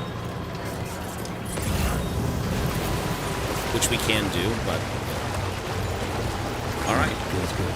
I believe there's tiers of batteries. If I'm not mistaken, there should be bigger ones later on. There's usually tiers of everything. So, like, I'm sure we'll have better guns, we'll have better goo guns, whatever it may be. We've got better shotguns, tier 1, tier 2. Legs are tier 1, tier 2, up to tier 3, I believe. Whenever you help out a base that gives you those upgrades, if you keep helping them out, they will give you more upgrades for that piece of equipment. So we just got the... music.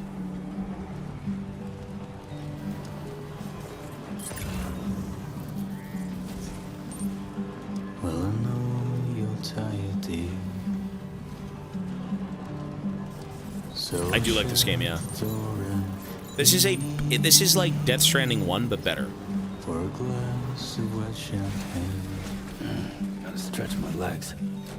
Pour it on. They took what made the first game great, and they just made it better. Story-wise, I'm not sure yet. Gameplay-wise, this game's better.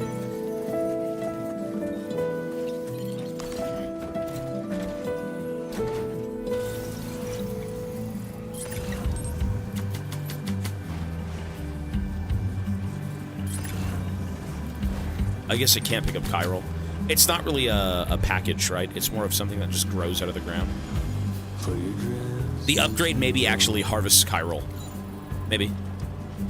That's why you have to upgrade your loot, right?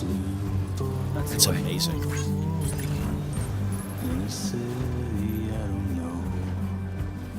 What is good at this game? What is good about this game? It's refreshingly unique. It's incredibly immersive. The music's great, the gameplay's great. I mean, it's just... the cinema's great. Everything about it is just pretty good. It is a fresh, good experience. Ooh, the inventor. Viscous rubber. Vital analyzer. Wowzer! The story's interesting. It's emotional. I cried in the first game. I cried once in the first game. Genuine tears. Whereas Red Dead Redemption made me cry multiple times. You were wrong and I was right. But you still put up a fight. Well, I know you're tired, dear. So shut the door. Look at all that chiral. Oi, oi, oi. Oi, oi, oi.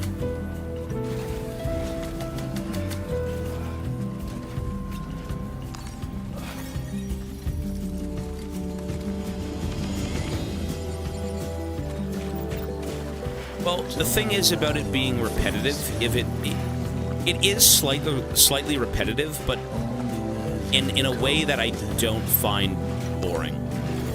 Because a lot of that repetitive nature is spent seeing the world, it's spent listening to the world, it's spent going along with the narrative with all these very weird and interesting characters. And it is your job in this universe. You are a delivery man. You know, you just have to keep moving forward and connecting people. And just be along for the journey. So it is a little bit repetitive, but not in a negative way. Because they do keep it fresh along that journey.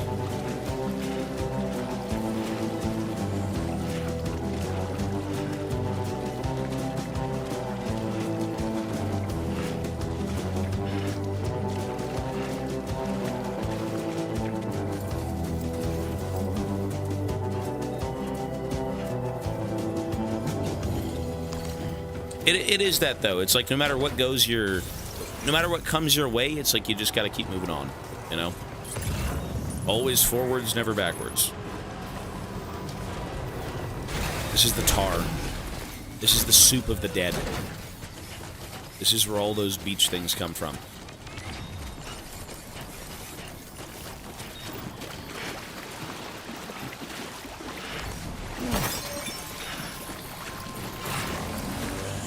Well, you know what's crazy is you're not even a space delivery man. This is essentially a futuristic Earth. This is like a... what do you call it? It's an alternate future, I believe is what you'd call it, right? It has nothing to do with space. This is literally Earth. If Earth was from Kojima's mind and completely fucked up.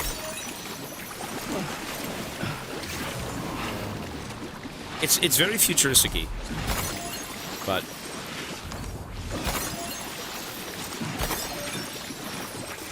I think the number one thing is that you just need to kind of be along for the ride.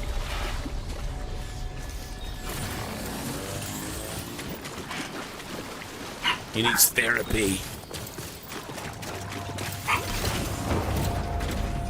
One sec.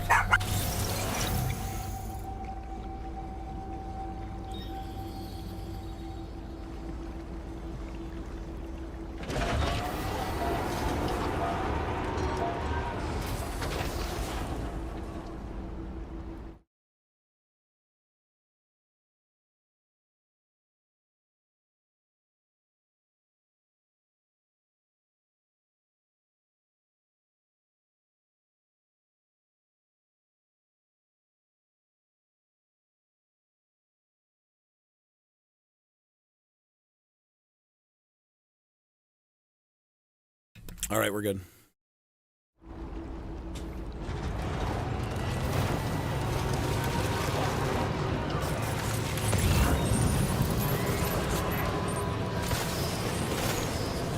Liquefueled natural gas. Give me that. Yummy. Gotcha.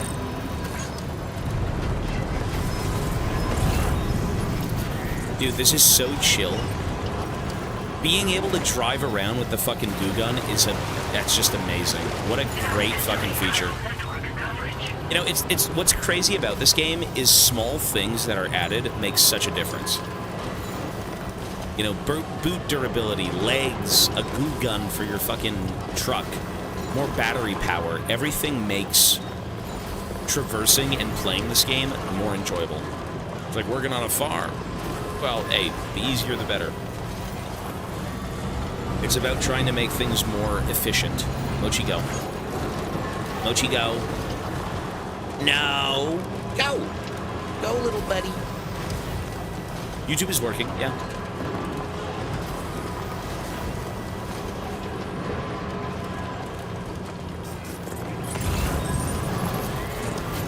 What I need to do is get long-range scanners for my upgrades. So every time we hit the Odra deck, it'll show me things very, very far away, and I go, mine. We goo it up.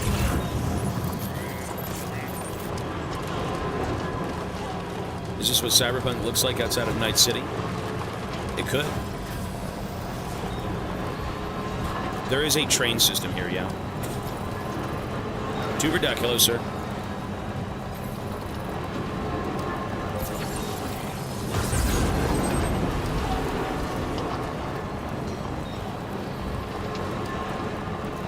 This beautiful road.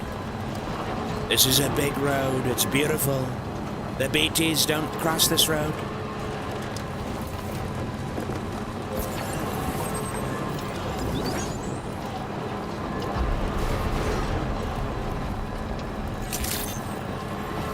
Players built the roads, yeah. This whole game is about the cooperation of porters. So, like, you're all kind of doing... You're trying to connect the world. You're trying to connect the continents, right? The countries. And everyone pitches in. Everyone builds roads. Everyone builds charging stations. Everyone tries to make everyone's lives easier. Roger Clark's going to play Red Dead tomorrow. I did hear about that. I just wasn't aware of what day. That's awesome. I've been waiting for you. DS3 could be co-op. I'm not sure. Somebody ordered a chiral printer. 3,000 likes. Thank you. Look at this. Good lord. The aid package.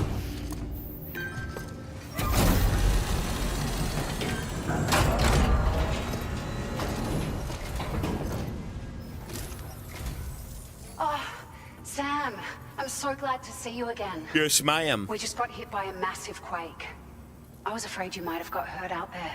Or worse. Anyway, I'll check your cargo.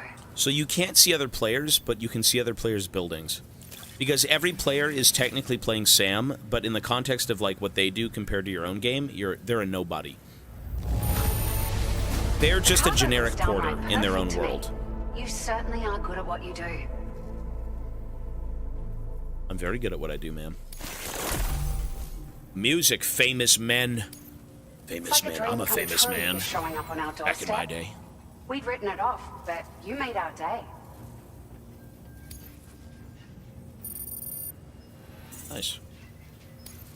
Now displaying your current porter grade. Optimized transfusion speeds up the rate of transfusions from blood bags. Okay, we're gonna have to redo our tech tree. That's amazing. That right there is so goddamn good. Speeds up the rate of transfusions from blood bags. So whenever you want to give yourself health, you basically take blood bags and you store them in pouches. And every time you lose health, the blood bags give you health. They give you blood. It's very slow. So that's huge. Instantaneous health regen is so good. Implying it's that fast. Thank you so much. We should be able to get our chiral printer in working order now. I've never felt tremors like that before. Not even when the tar currents were acting up. It makes me pretty concerned about other folks living nearby. But at least the monorail you patched up seems to be none the worse for wear. Hey, out of curiosity, have you restored any of the other large mines? They'd be a great source of materials if you were ever in need. Okay. Other folks nearby. Are you familiar with the island that lies north of our facility here at West I think it's a Fort Knox? tiny thing. Well, there's a shelter on that island. The man who lives there only cares about his research and never talks to anyone. But I can't help worrying that he might have been hurt during the tremors. Okay. There are a few large mines in the northern part of the continent, not far from where you'll find North Fort Knot. Or where you used to be able to find it, I should say. Before Void it was out. wiped off the map by a void out. As for the mines, no one knows if they were obliterated too. But if you happen to be headed that way, you might want to see if they're still around. Okay. Let's head off. You've been such a big help to us. A big Rest help. assured, our staff will see that everyone gets their share of the aid packages you delivered. Yes, ma'am. A lot of people are Enjoy. going to be singing your praises before too long. Oh, Best geez. of luck to you with everything. Oh, gee, best of luck. See, we're saving Thanks the for world. all your hard work. Everything there seems to be in order.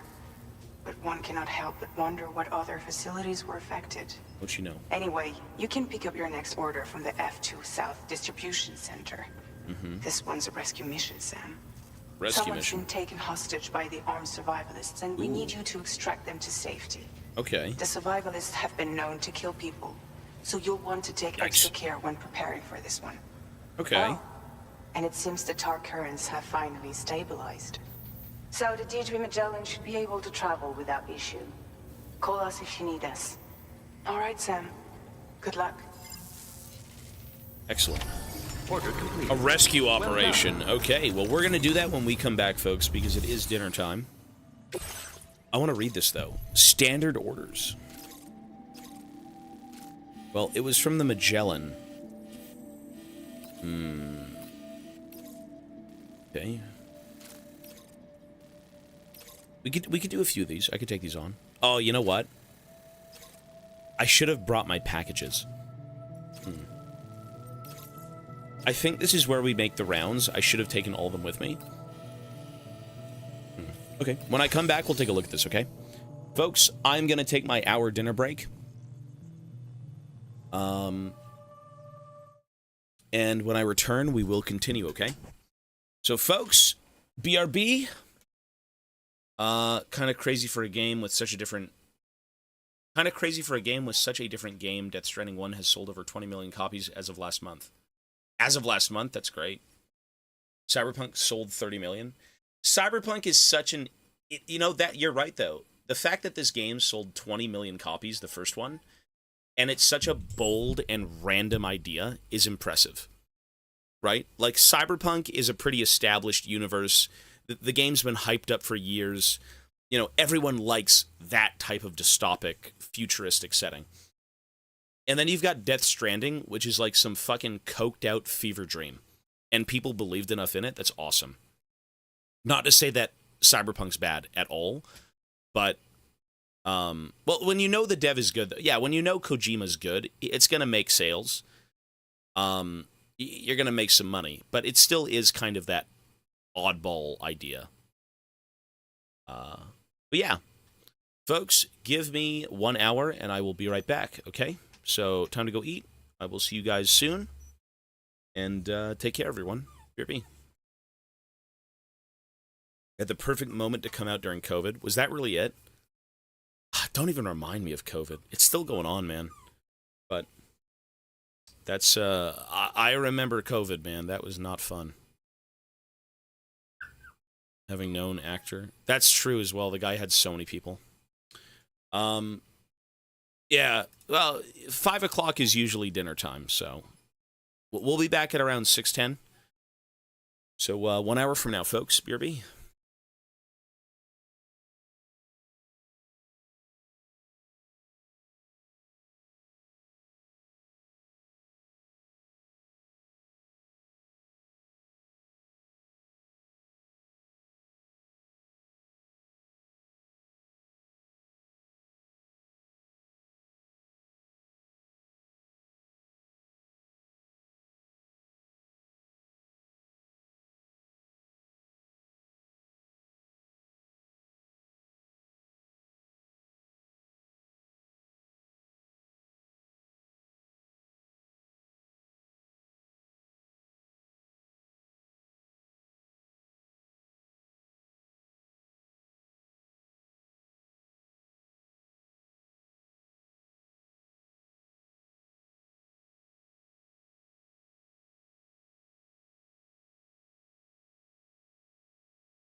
Hello, folks. We're back. Hello, we're here. Sorry we're a little bit late. I'm just not feeling good tonight. We're here, though. Well, today is not a good day for me, folks. I don't feel good. Ugh. I've actually got a really bad headache. Am I feeling better? I wish, sir. I do wish. But we are gaming. Alrighty, where is it? Righty. Go. Mochi's gonna come say hello. Hi, Mochi. Do dogs get headaches? My head fucking horrible. Mochi, hang on.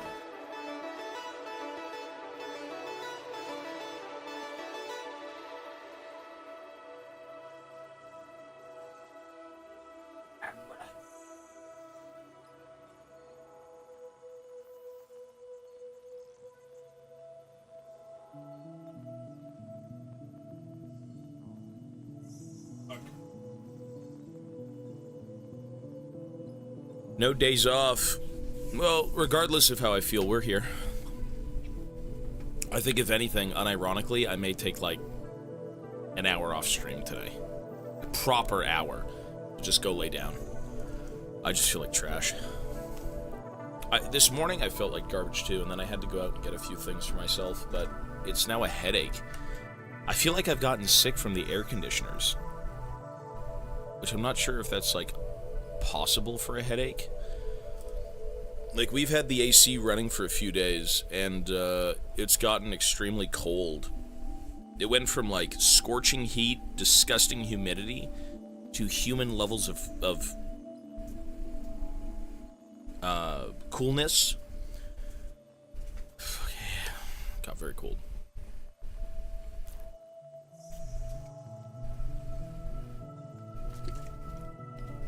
Alright, let's go. Bacteria, viruses. Maybe Mochi got me sick. Mochi, did you get me sick? Did you get me sick? You got me sick, you little bastard. What did you do to me? You injected me with the kisses. Alright.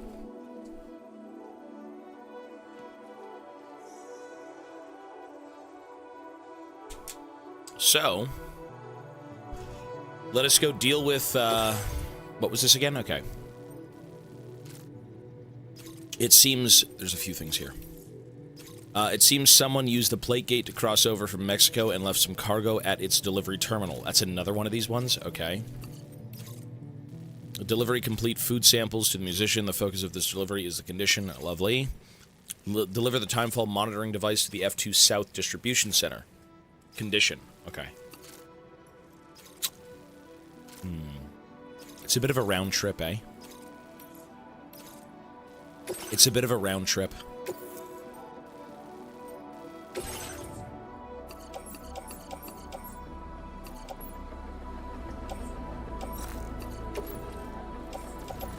You know what I want to do?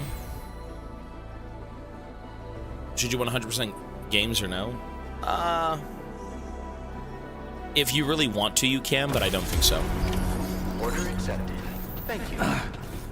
I typically 100%ing a game is just like for achievements. A lot of the content that you do in said 100% isn't necessary for anything. It's more of like repeated quests and things. It's just like, hey, do you want to do the same thing for 3 hours more? If the content is unique, I suggest doing it, but like sometimes it isn't worth it, you know?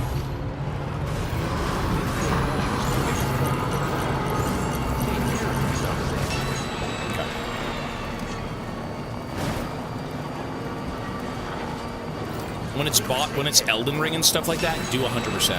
Yeah. Like Elden Ring and those games, if you want to go after bosses... Oh shit, whoops. Kind of ran over a porter. Let's go see about the other areas, actually. It's been a while since I've been over here. What's that? Wowzer! Lovely. Gotcha. And that bridge is rusty. No, you know what? If you enjoy the game, absolutely. You know, there are a few games... I gotta turn this down. My head hurts so bad. My head fucking hurts so fucking bad, man. When I used to play on the 360, I used to 100% games. I used to go after all the achievements. So I did that for Dead Space. I did that for Alien vs. Predator. I did that for a few others. And it feels good to do. If you really love the franchise and you want to get the most out of every game, you can. But again, some games are just kind of repetitive. They're not necessarily fulfilling at that point. My number one thing is if you hit all the main and side story beats, all the good stuff, without the repetitiveness, and then you watch a bunch of YouTube videos to kind of round out maybe a few things you might have missed, or the lore of the game if you misunderstood it, or just didn't get it the first time. To me, that is a complete experience. I don't need to 100% do everything as long as I'm satisfied when I leave that game. And again, YouTube is awesome. Well, side quests would be 100% of it. If you want to do 100%, it would be side quests as well, yeah. This is a base, I don't need this. I would say the side quests matter if those side quests have, like, very interesting NPCs and you want to go see them. You know? I'll say this, though. You do get the most bang for your buck. If you buy a game for $60 and you do all the content, you are getting so much more than $60 worth. But, the next question could be like, what if you get burned out? What if you end up not liking it, you know? What if it's like, hey, we've done this so long and I'm so close to doing it, but like, geez, man, it's a chore. Who knows?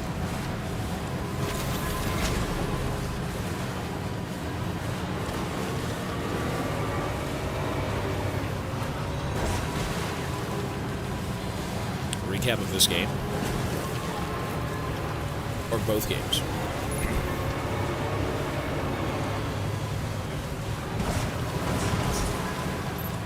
My head is cold. So we've got a gun, we've got a machine gun, and we have an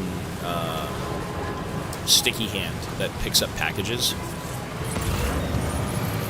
So if we see any here, we should. Both. Well, do you plan on playing this game? Because, you've got to spoil a game if so. Yeah, there you go. See, boom. That's the way. Thank you. Hi, MojiB. It's an excellent feature. Nice.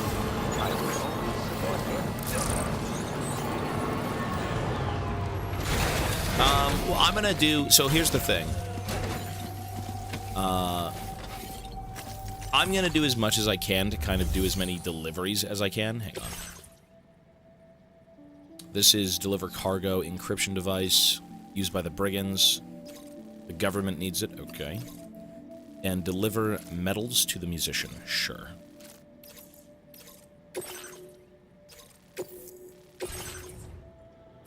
Get these out of the way. So the TLDR of this game is essentially you are a delivery man. The world has been hit with a catastrophic event called the Death Stranding. Essentially what the Death Stranding is when people die, their souls aren't allowed to leave. Their bodies remain, the dead from, the afterlife linger, and the earth is completely uninhabitable. If the ghosts find you, they eat you, and since I believe the way it works is that the two aren't supposed to mingle. It's supposed to be with matter and like antimatter, two things that should never be together because it's just not normal. If they collide together, they trigger a void out, which is a giant like nuclear bomb, and it completely levels whatever the hell is around it. Could be a city, could be a mountain, doesn't matter. It's horrible. So the world has retreated underground. Everyone lives in isolation. Everyone's completely disconnected. Everyone's scared to venture above and live on the surface, just because of these ghosts, because of this rain that ages you, and all these weird things that are going on. And to make the world go around, you play as a porter. A porter is a delivery man. They go to different places, they deliver packages, blah, blah, blah, blah, blah. We are a porter, and we've been tasked by the president to reunite America. Our sister had gone around and tried to reunite America, and she was captured by terrorists. And so in the first game, your job is to go around, connect everyone to this network, and also bring them together. We succeed. We save our sister. We stop the impending apocalypse. Very TLDR. And we basically say, that was fun, I want out. So we take our baby. The baby's in the pod. The baby is a government tool. They're issued to people to basically go around, and they can sense the dead. The reason they can sense the dead is because they're pulled from vegetative mothers who are like completely dead and gone, and you know, the baby's still alive, so they've been harvested, and since they're technically dead but alive, the mother's not there but the baby is, they're in that in-between space, so they can sense the undead. You grow to basically care for this baby, and the government's like, hey, your job's done, go incinerate it. It's a tool, we don't care. And he says, fuck that. This is a baby, this is a kid. You know, I care about this little guy. And you steal the baby with the help of a few people, and you end up in Mexico. And that's exactly where this game takes place. So that's the first game. Connect the country, save the world, take a baby that you care about, and go raise it because you lost your family. Then the government's after you. So the second game, you're living peacefully in Mexico with your kid, and an old friend catches up with you. And she says, I can clear your name, and the government won't be after you if you help me do this one last thing. So what she needs is for you to go connect Mexico. Her whole deal is that she runs a business. It's called Fragile Express. Basically, it was a group of porters, same thing as you, delivery people. They'd go around, but it's their own private thing. And all of the jobs in the U.S. were taken up by robots. So she needs you to help her with her new venture in Mexico. And if you do that, the government will clear you of your name. So you do that, and then it turns out there's people who attack your shelter. They beat the hell out of her, and they kill your baby. They shoot your kid. Then you develop depression. Since your character can't die, because he's got this power that was given to him by an entity, a catastrophic entity. Anyways, he basically keeps killing himself over and over and over again. He's like, fuck this, I have no reason to live, my kid's gone, there's nothing for me here. And he drinks himself to death, he shoots himself in the head probably 5-6 times, keeps respawning, and she comes back and she's like, you can't keep living like this, you know, shit has happened and you need to somehow move on, right? Come work for me. And so you're now employed by her, you're employed by the president, and you're trying to make the most of your life now without your kid. And you're trying to reconnect the world through Mexico, and then now Australia. That's the TLDR of the entire game. You go from saving a country and a child and the world to not giving a fuck, say, hey, I want out, take your kid, to clear your name, you help an old friend, to then lose everything again, to then start from square one.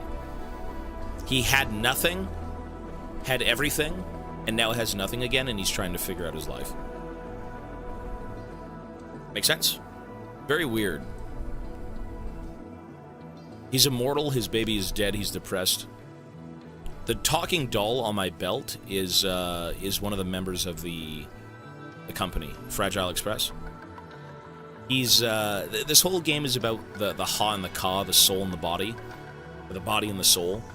And essentially he's like the soul of a person without the body of a person, and he's in a doll. a lot of this game has to do with the afterlife and dying and purpose and all this stuff, and it's like, you know, very weird concepts with what is on my screen? With world-ending entities and big bangs and all this stuff. It's a pretty interesting thing. This game didn't need a sequel.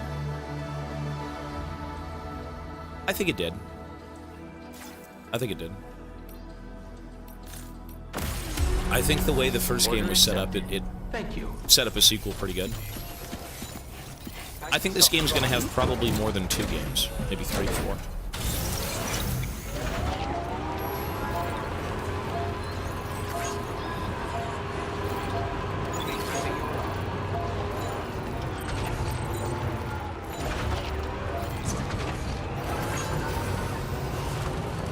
I have more questions.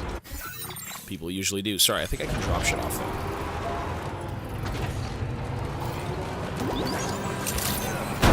Oh, I'm not even looking, I just ran over a fucking porter.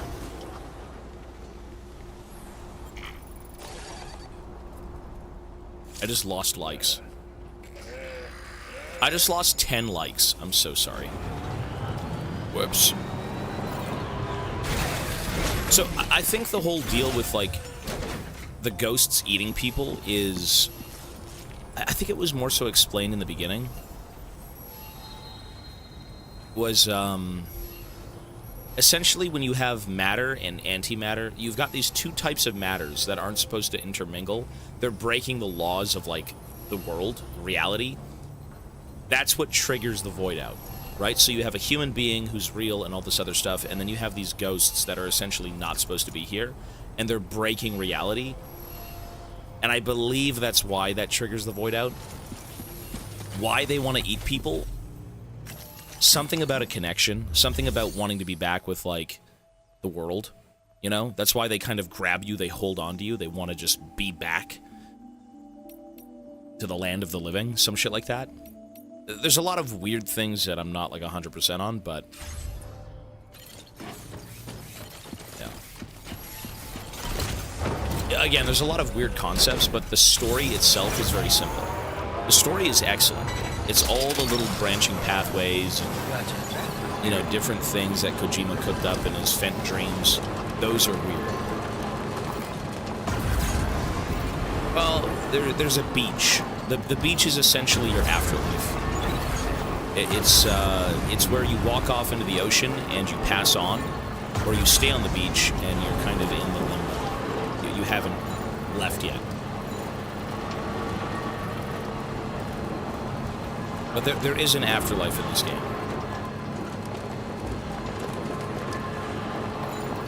Exactly, yeah.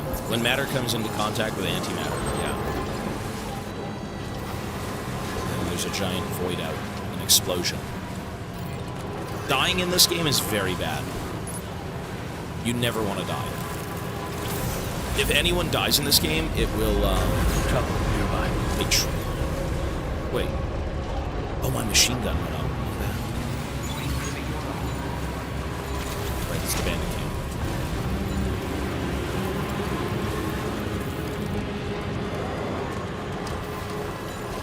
I didn't kill him, I knocked him out. You can kill people in this game, it's just very hard to do it. It's easy once you get certain guns, but, like, you really don't kill people. Hello, sir. I ran over your friend, I'm sorry. You won't even give me anything now, look at him. Whoops.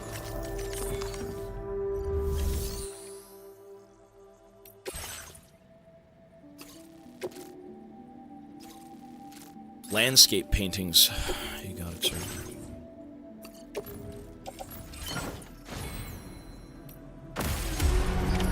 Order accepted. The game is excellent, but again, there's a lot of weird tidbits in this game that can be a little bit strange to figure out, and I don't blame people. Even I don't know it. Basically, what Kojima does is he has a solid concept and then goes off the rails with it. Hi there. Thanks for stopping by.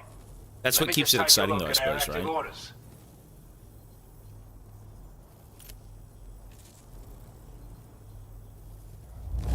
I'm glad to see you handled that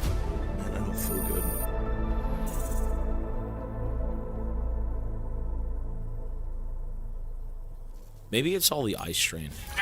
Brutal difficulty is the highest difficulty in this game, but it's not that hard. It makes packages break easier. It makes you take more damage, I believe. It makes the enemies take more less damage. Everything is just harder. Order completed. Well done. I think what this game needed, if this game had like a if this game had like the Last of Us 2 difficulty rating, it'd be so sick. All this game oozes is immersion. It oozes very good world building and environmental detail, and just it makes you feel like you're traversing a real world. But the difficulty itself and the gameplay doesn't complement it. It feels more of like... That's the way. Oh, those are bandits. Oh, I just stole from a bandit. I'm like, did I just steal from a porter? Assholes. Those are bandits, it's fine. Brigands. It's a futuristic Earth. It's us, I think, a few hundred years down the line. I believe they explain it at the very beginning of the base game. It's like an alternate future. It is Earth, though. Like, we reconnected America. Now we're in Australia. I don't think the minions leave. No weapon you'll carry will be lethal unless you're aware. Everything is supposed to put people to sleep but not kill them.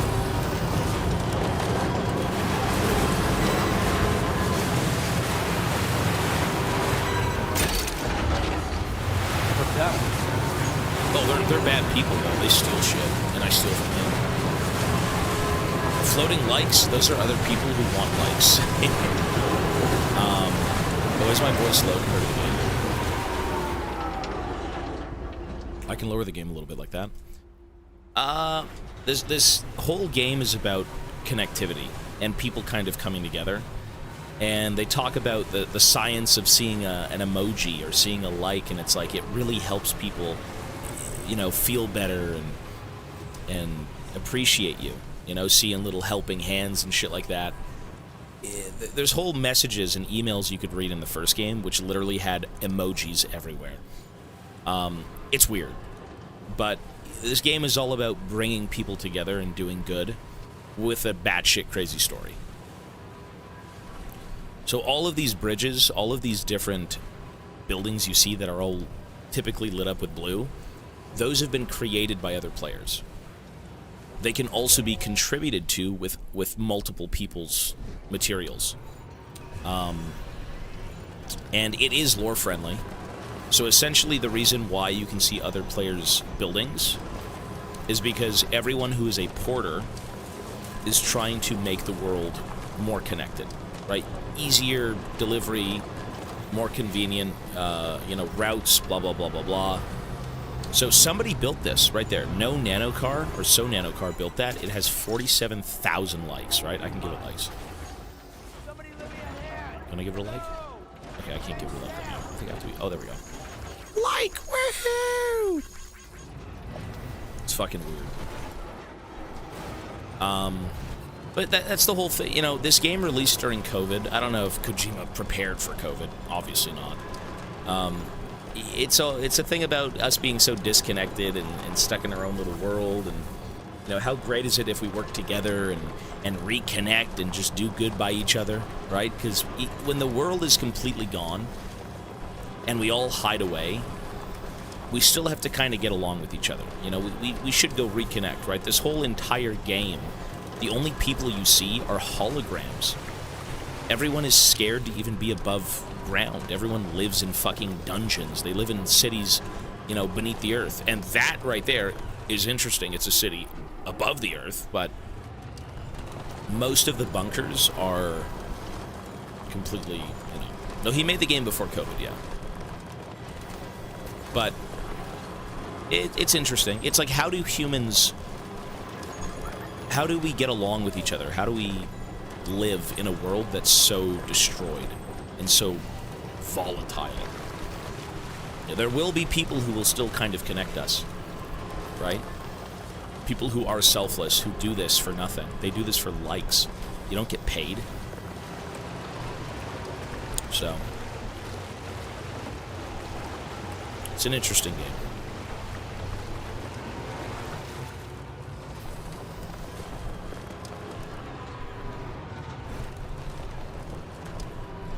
Make sure to not run the porters over. I'm aware. Sorry, I want to go grab packages and do an entire gigantic route.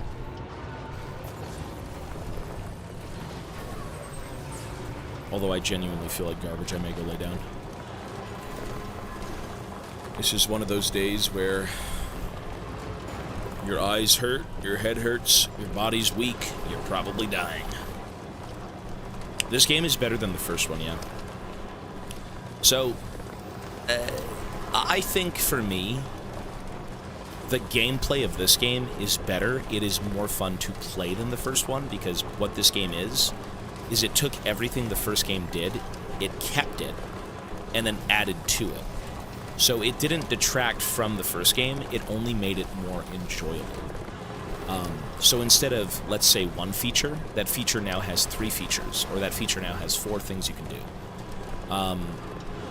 In terms of the story, it's a natural progression of the first game. It's all connected. I like it a lot.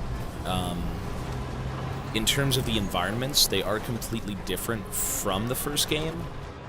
I still like the look of the first game more. Like the way they did America, where everything is like overgrown with moss, and it's all kind of these wetlands. It looks like Iceland almost, or something. Some picturesque, you know, quiet streams and stuff like that. That's my favorite aesthetic. But, you know, to portray different countries, this is Australia. It's much more volatile. They've got giant tar belts. They've got fucking animals running around with forest fires. It's a shit show. It's a complete shit show, and it's completely different from America, so it feels good. Same thing with Mexico. Mexico's just a dry wasteland in this game. But the biomes are completely different, which is good. At that point, it's a subjective thing, you know, which do you prefer? In terms of the music, I still prefer the first game. They had a lot of really good songs. But the music in this game is great, so. It's just, this is a very good natural progression of a sequel. This is like the equivalent of fucking Aliens to Alien, Terminator 2, you know, Dead Space 2, stuff like that. It just took what the original movie did and amped it up and made it more. Although I guess for the sake of some of those games, they are different, or I should say movies. But the core of it is still there. It's just crazier. It's better. So, I like it. Australia hasn't changed. No roads and no other stuff? Yeah. I mean, you know what? See, that's an interesting feature. So here's something to think about. When it comes to the multiplayer feature of this game, I actually think both of those ways, both of those things, online and offline, are valid. If you play online, you have structures. You have ease of access to certain areas. You have other people helping you, and that's lore-friendly. If you play offline, traversing the areas can be a little bit trickier, and you can feel maybe a little bit more rewarded once you can figure it out. It will be more tedious, but there is something to be said about everyone doing everything for you, right? I don't really have to build a lot of stuff in my playthrough because I'm playing online, and we've had people goon out with this game for days. Like, we've got entire highways built. We've got entire, you know, portions of the map completely laddered off or anchored off, right? So, like, do you feel that it's satisfying to have things already done for you? Or would you rather do them yourself and kind of figure out how to traverse certain areas? So it kind of goes both ways. I like both. I like the idea that I can do it myself, but also that other people have helped me, and it's not so CBT. The train isn't done yet, that's why. And this game is amazing looking, yeah. It's not even on the max settings.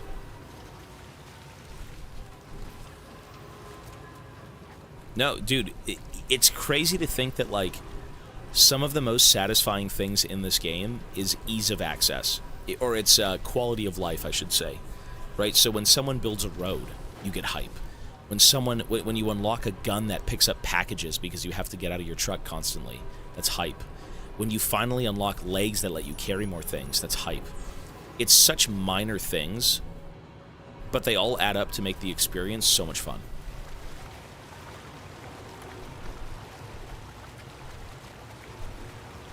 Well, the road aspect is pretty tedious. They made creating roads and doing stuff like that very challenging just because the goal of it is to have everyone contribute.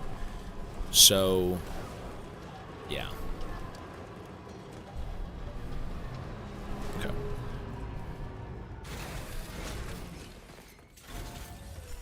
I'm going to take every package I've hoarded for a while and I pray it can fit.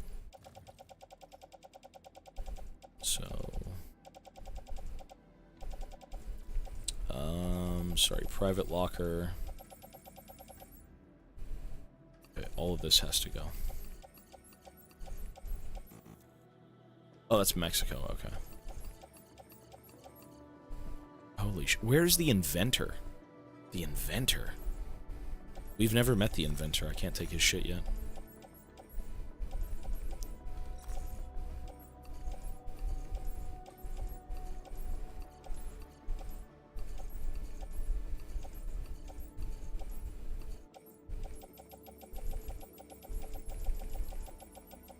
That should be everything.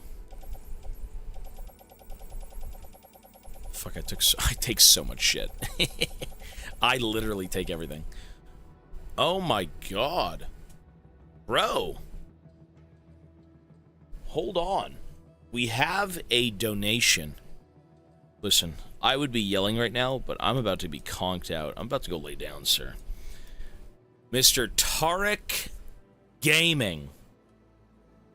What the hell did you just do? Mr. Tarek Gaming with a $100 donation. By God, sir.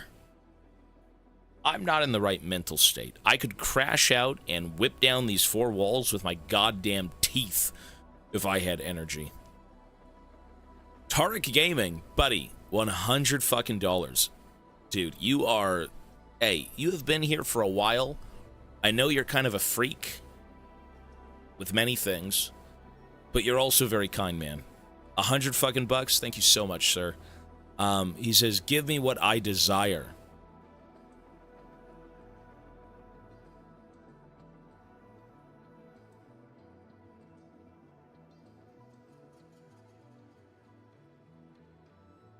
What do you desire? What would you like, sir? You want a spin? A spin? We don't even do spins for donos. Hey, how you on about? We haven't done spins for donos in... No, we don't do that, sir. I know what you want. You know what Tarek wants?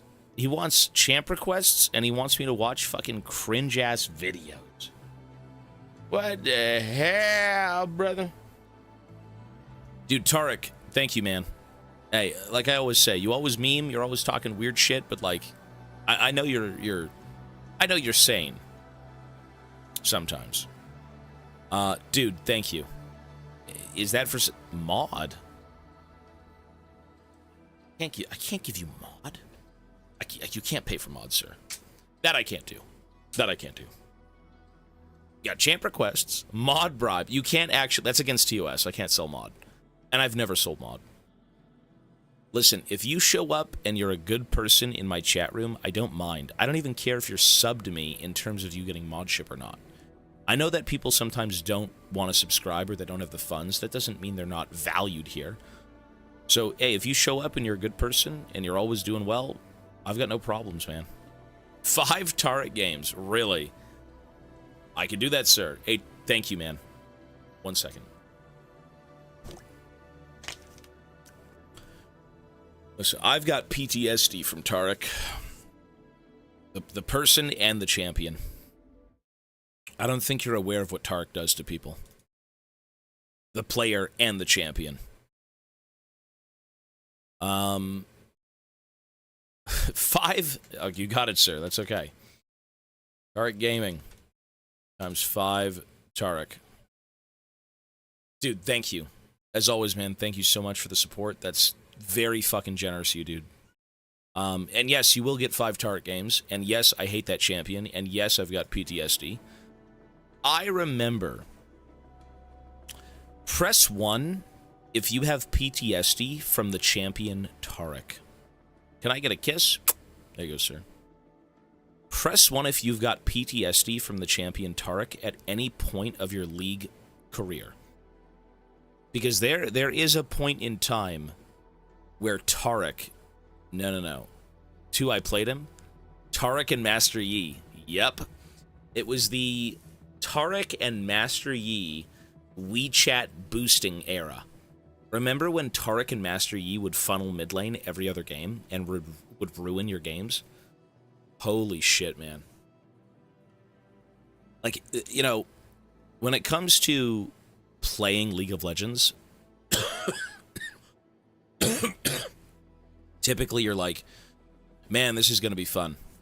I can't wait to just chill out and enjoy League and, you know, everything's great. Everything is very great with 5 more gifted subs. What the hell? Bro, even Minty Mintness got a sub. Did he really? That's awesome. COD. Mr. C. COD. Thank you so much, bro, for the 5 gifted. Thanks, man. See, that I can give you a spin for if you'd like one, sir. But no, Master Yi and Tarek were so awful. Those were awful times. You just don't have fun. Laughably bad. Hey, shit happens. Keep up the good work. Hey, thank you, sir. We shall try. And again, Mr. COD, thank you so much, bro, for the 5 gifted. And yeah, if you would like a spin, no worries. I have work tomorrow. I don't want a spin. I want you to play Ludwig's soundtrack full volume before I go to sleep. Can we, if you don't mind, can we do that tomorrow? I've got a really bad headache. I genuinely feel like trash. I could write that down, and if you come around tomorrow, we can play some Bloodborne music. Is that okay? I would agree. I genuinely don't feel good, so that's fine. Thank you, sir. Let me actually put that down then. Bloodborne's was Ludwig's soundtrack was pretty good, actually, right? That was probably the best soundtrack in the entire game. Most likely. So this is C.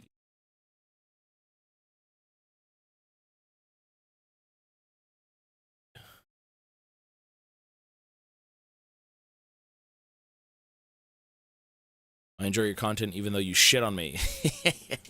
You deserve it. Thank you, man. Hope you find a permanent home for your family. Oh, there's no such thing as a permanent home for anything like that, but you know, maybe one day. Maybe we'll get that forever home. And Dave gifted him a sub. Thank you, Dave. Hey, what goes around comes around, sir. Look at that. Good people live here. And Dave also resubbed. Hey, you're a bro, man. Thank you, dude. Now, when it comes to, hey, I know everyone just jokes around when it comes to streaming. I don't think we really have any ill people in chat. You know, maybe at one point we've had a lot of bad eggs, and I was a bad egg for sure, but I think, you know, when people show up on this stream, everyone's pretty level-headed, which is good. You know, I like talking to people. I like talking to whoever. And, you know, I think when you get online, you just want to chill the fuck out and not be so miserable with everything. Hi, Tobias. Your favorite furry viewer is back. Welcome. That is a... What is that emote? Ziff lick. I'm a little concerned. I don't know if that's supposed to be cute or sexual. Hey, to each his own, bro. You know, Tarek's a brony. The furries and the bronies can get along here. That's excellent. You know, live and let live, sir. Favorite furry viewer. Bro, whatever you want to do with your life, own it, man. I'm not here to judge you. That's your life. That's your own thing. That's awesome. Celebrate it. Have fun, man. I don't judge. It's not for me, but, you know, if you're happy, that's what matters at the end of the day. And again, folks, thank you for the subs and Tark, man, the dono. Thank you, sir. And yes, you will get your song tomorrow, buddy. So it's been written down. Stop outing me. Listen, I can't even tell if you're being ironic or not at this point. How are you unironically like a Five Nights at Freddy's Warhammer brony working at Disney? How does it... I don't know, dude. I don't know. Live and let live. It's a cool gig, though. Like, you don't hear every day that, hey, I work at Disney. That's cool. Okay, let's load these up. Holy shit.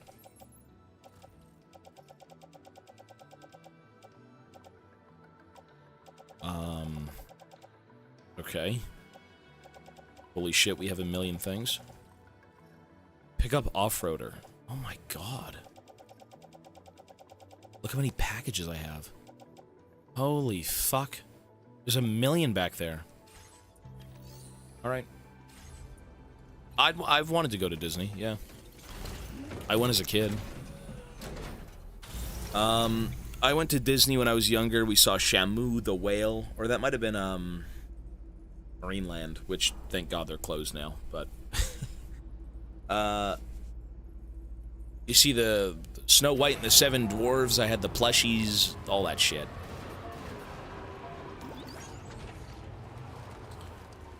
Okay, so we need to go deliver some stuff. First of all, let's start with here. Orcas in a swimming pool. Yeah, exploiting nature for the sake of entertainment sounds a lot like what we've been doing forever. You know, I'll say this, though. The people who work there and take care of the animals, I mean, that's a commendable thing. People love animals. In terms of sometimes how they were there, yeah, not so much.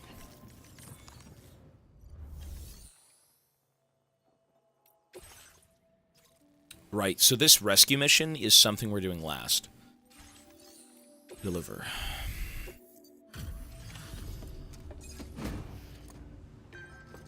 Humans will never not exploit animals.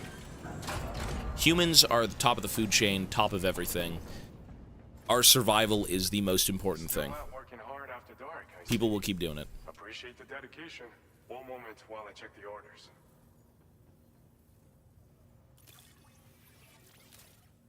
And humans, yeah.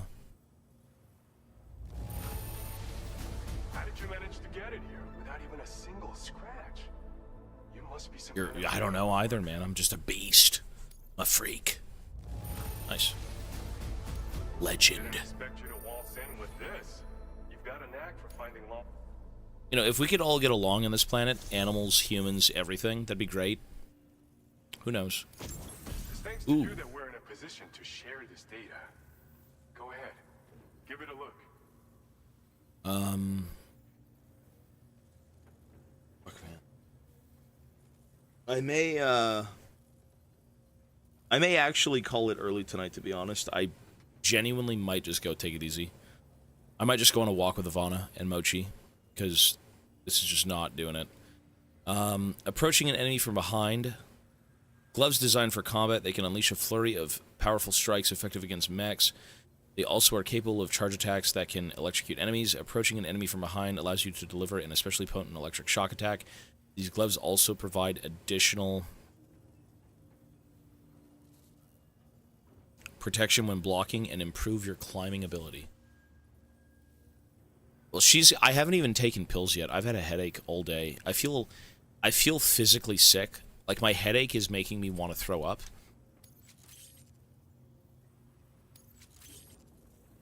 I got a coffee machine, though. So if I feel good tomorrow, I'm fucking chugging that. Which is why we're increasing your on-site allocation. Chug it.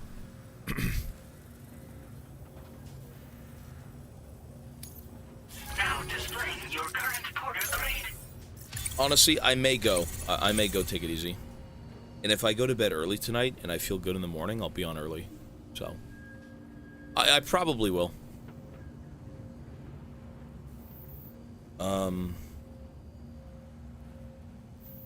What time is it? And I guess this would be a decent spot to end off before I traverse the world for This schematic 5 hours. is for combat power gloves. Slip them on, and you'll find you hit harder than ever before. No one will be able to match your strength in close combat, that's for sure. I wonder how you wear They also these. have a function that lets you harness energy before delivering a devastating electrical area attack.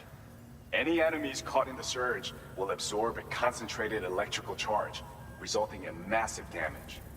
So even if you encounter foes with formidable defenses down the road, you'll have no trouble defeating them with these gloves. As an added benefit, they'll also improve your ability to keep your balance and climb. That's amazing. Which should make a difference in your delivery work. Using them will consume battery power though. See that you don't run out and find yourself at a disadvantage. We don't intend to stop our research anytime soon, so you can look forward to other inventions. Wait. Order completed. Well done. One sec.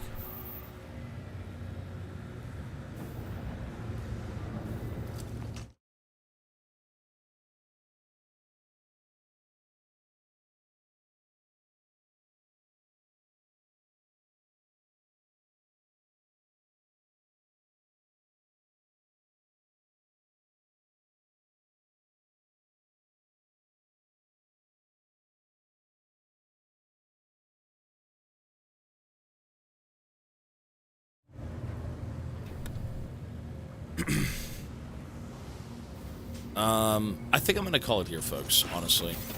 I genuinely don't feel good. I usually don't take time off like this. Earlier, I had actually gone out for a few things. So hopefully tomorrow as well I can actually brew some damn coffee. That'd be lovely. I think the number one thing... Yeah, I'm gonna go rest for sure. The number one thing about this event is I need to keep trying to make sure that, like, I'm taking care of myself. And we do. We drink water, we go out for walks, we get air. But I need a little bit more of that. Because usually how my day works is I wake up, I take out the garbage, I do a few IRL things, and I'm on. You know, brush teeth, whatever, online all day. We'll take a few breaks throughout the day, go walk the dog, yada, yada, yada. And then we're just kind of online all day. Like, my dinner break is usually the longest break of the day, but most of that's, like, eating and things. So I think we need a bit more time. If anything, like, I don't know, but before the end of the stream, something, just to feel good, just to not break down and die on camera. But that's fine then. We'll call it here for tonight. Feel better. I will try, sir. Try drinking water, and don't forget... Yeah, I'm gonna go take pills right now. What was interesting is that I actually had drank 2 water bottles. The best day in a week that I felt was I drank 2 water bottles, and I had coffee, and I felt amazing. I was awake all day. I went to bed at like 10:30. It was great. So now that we have the coffee machine, I hope that helps in the morning, and then I'll take pills now. So, folks... Thank you so much, as always. 2 is a lot. Try vegetables. Veggies are good. Is that not a lot of water? Should I drink more? I usually drink like 1 bottle a day. I should drink more. But yeah, you know what? That's fine then. We'll call it here for tonight. I'll go take it easy.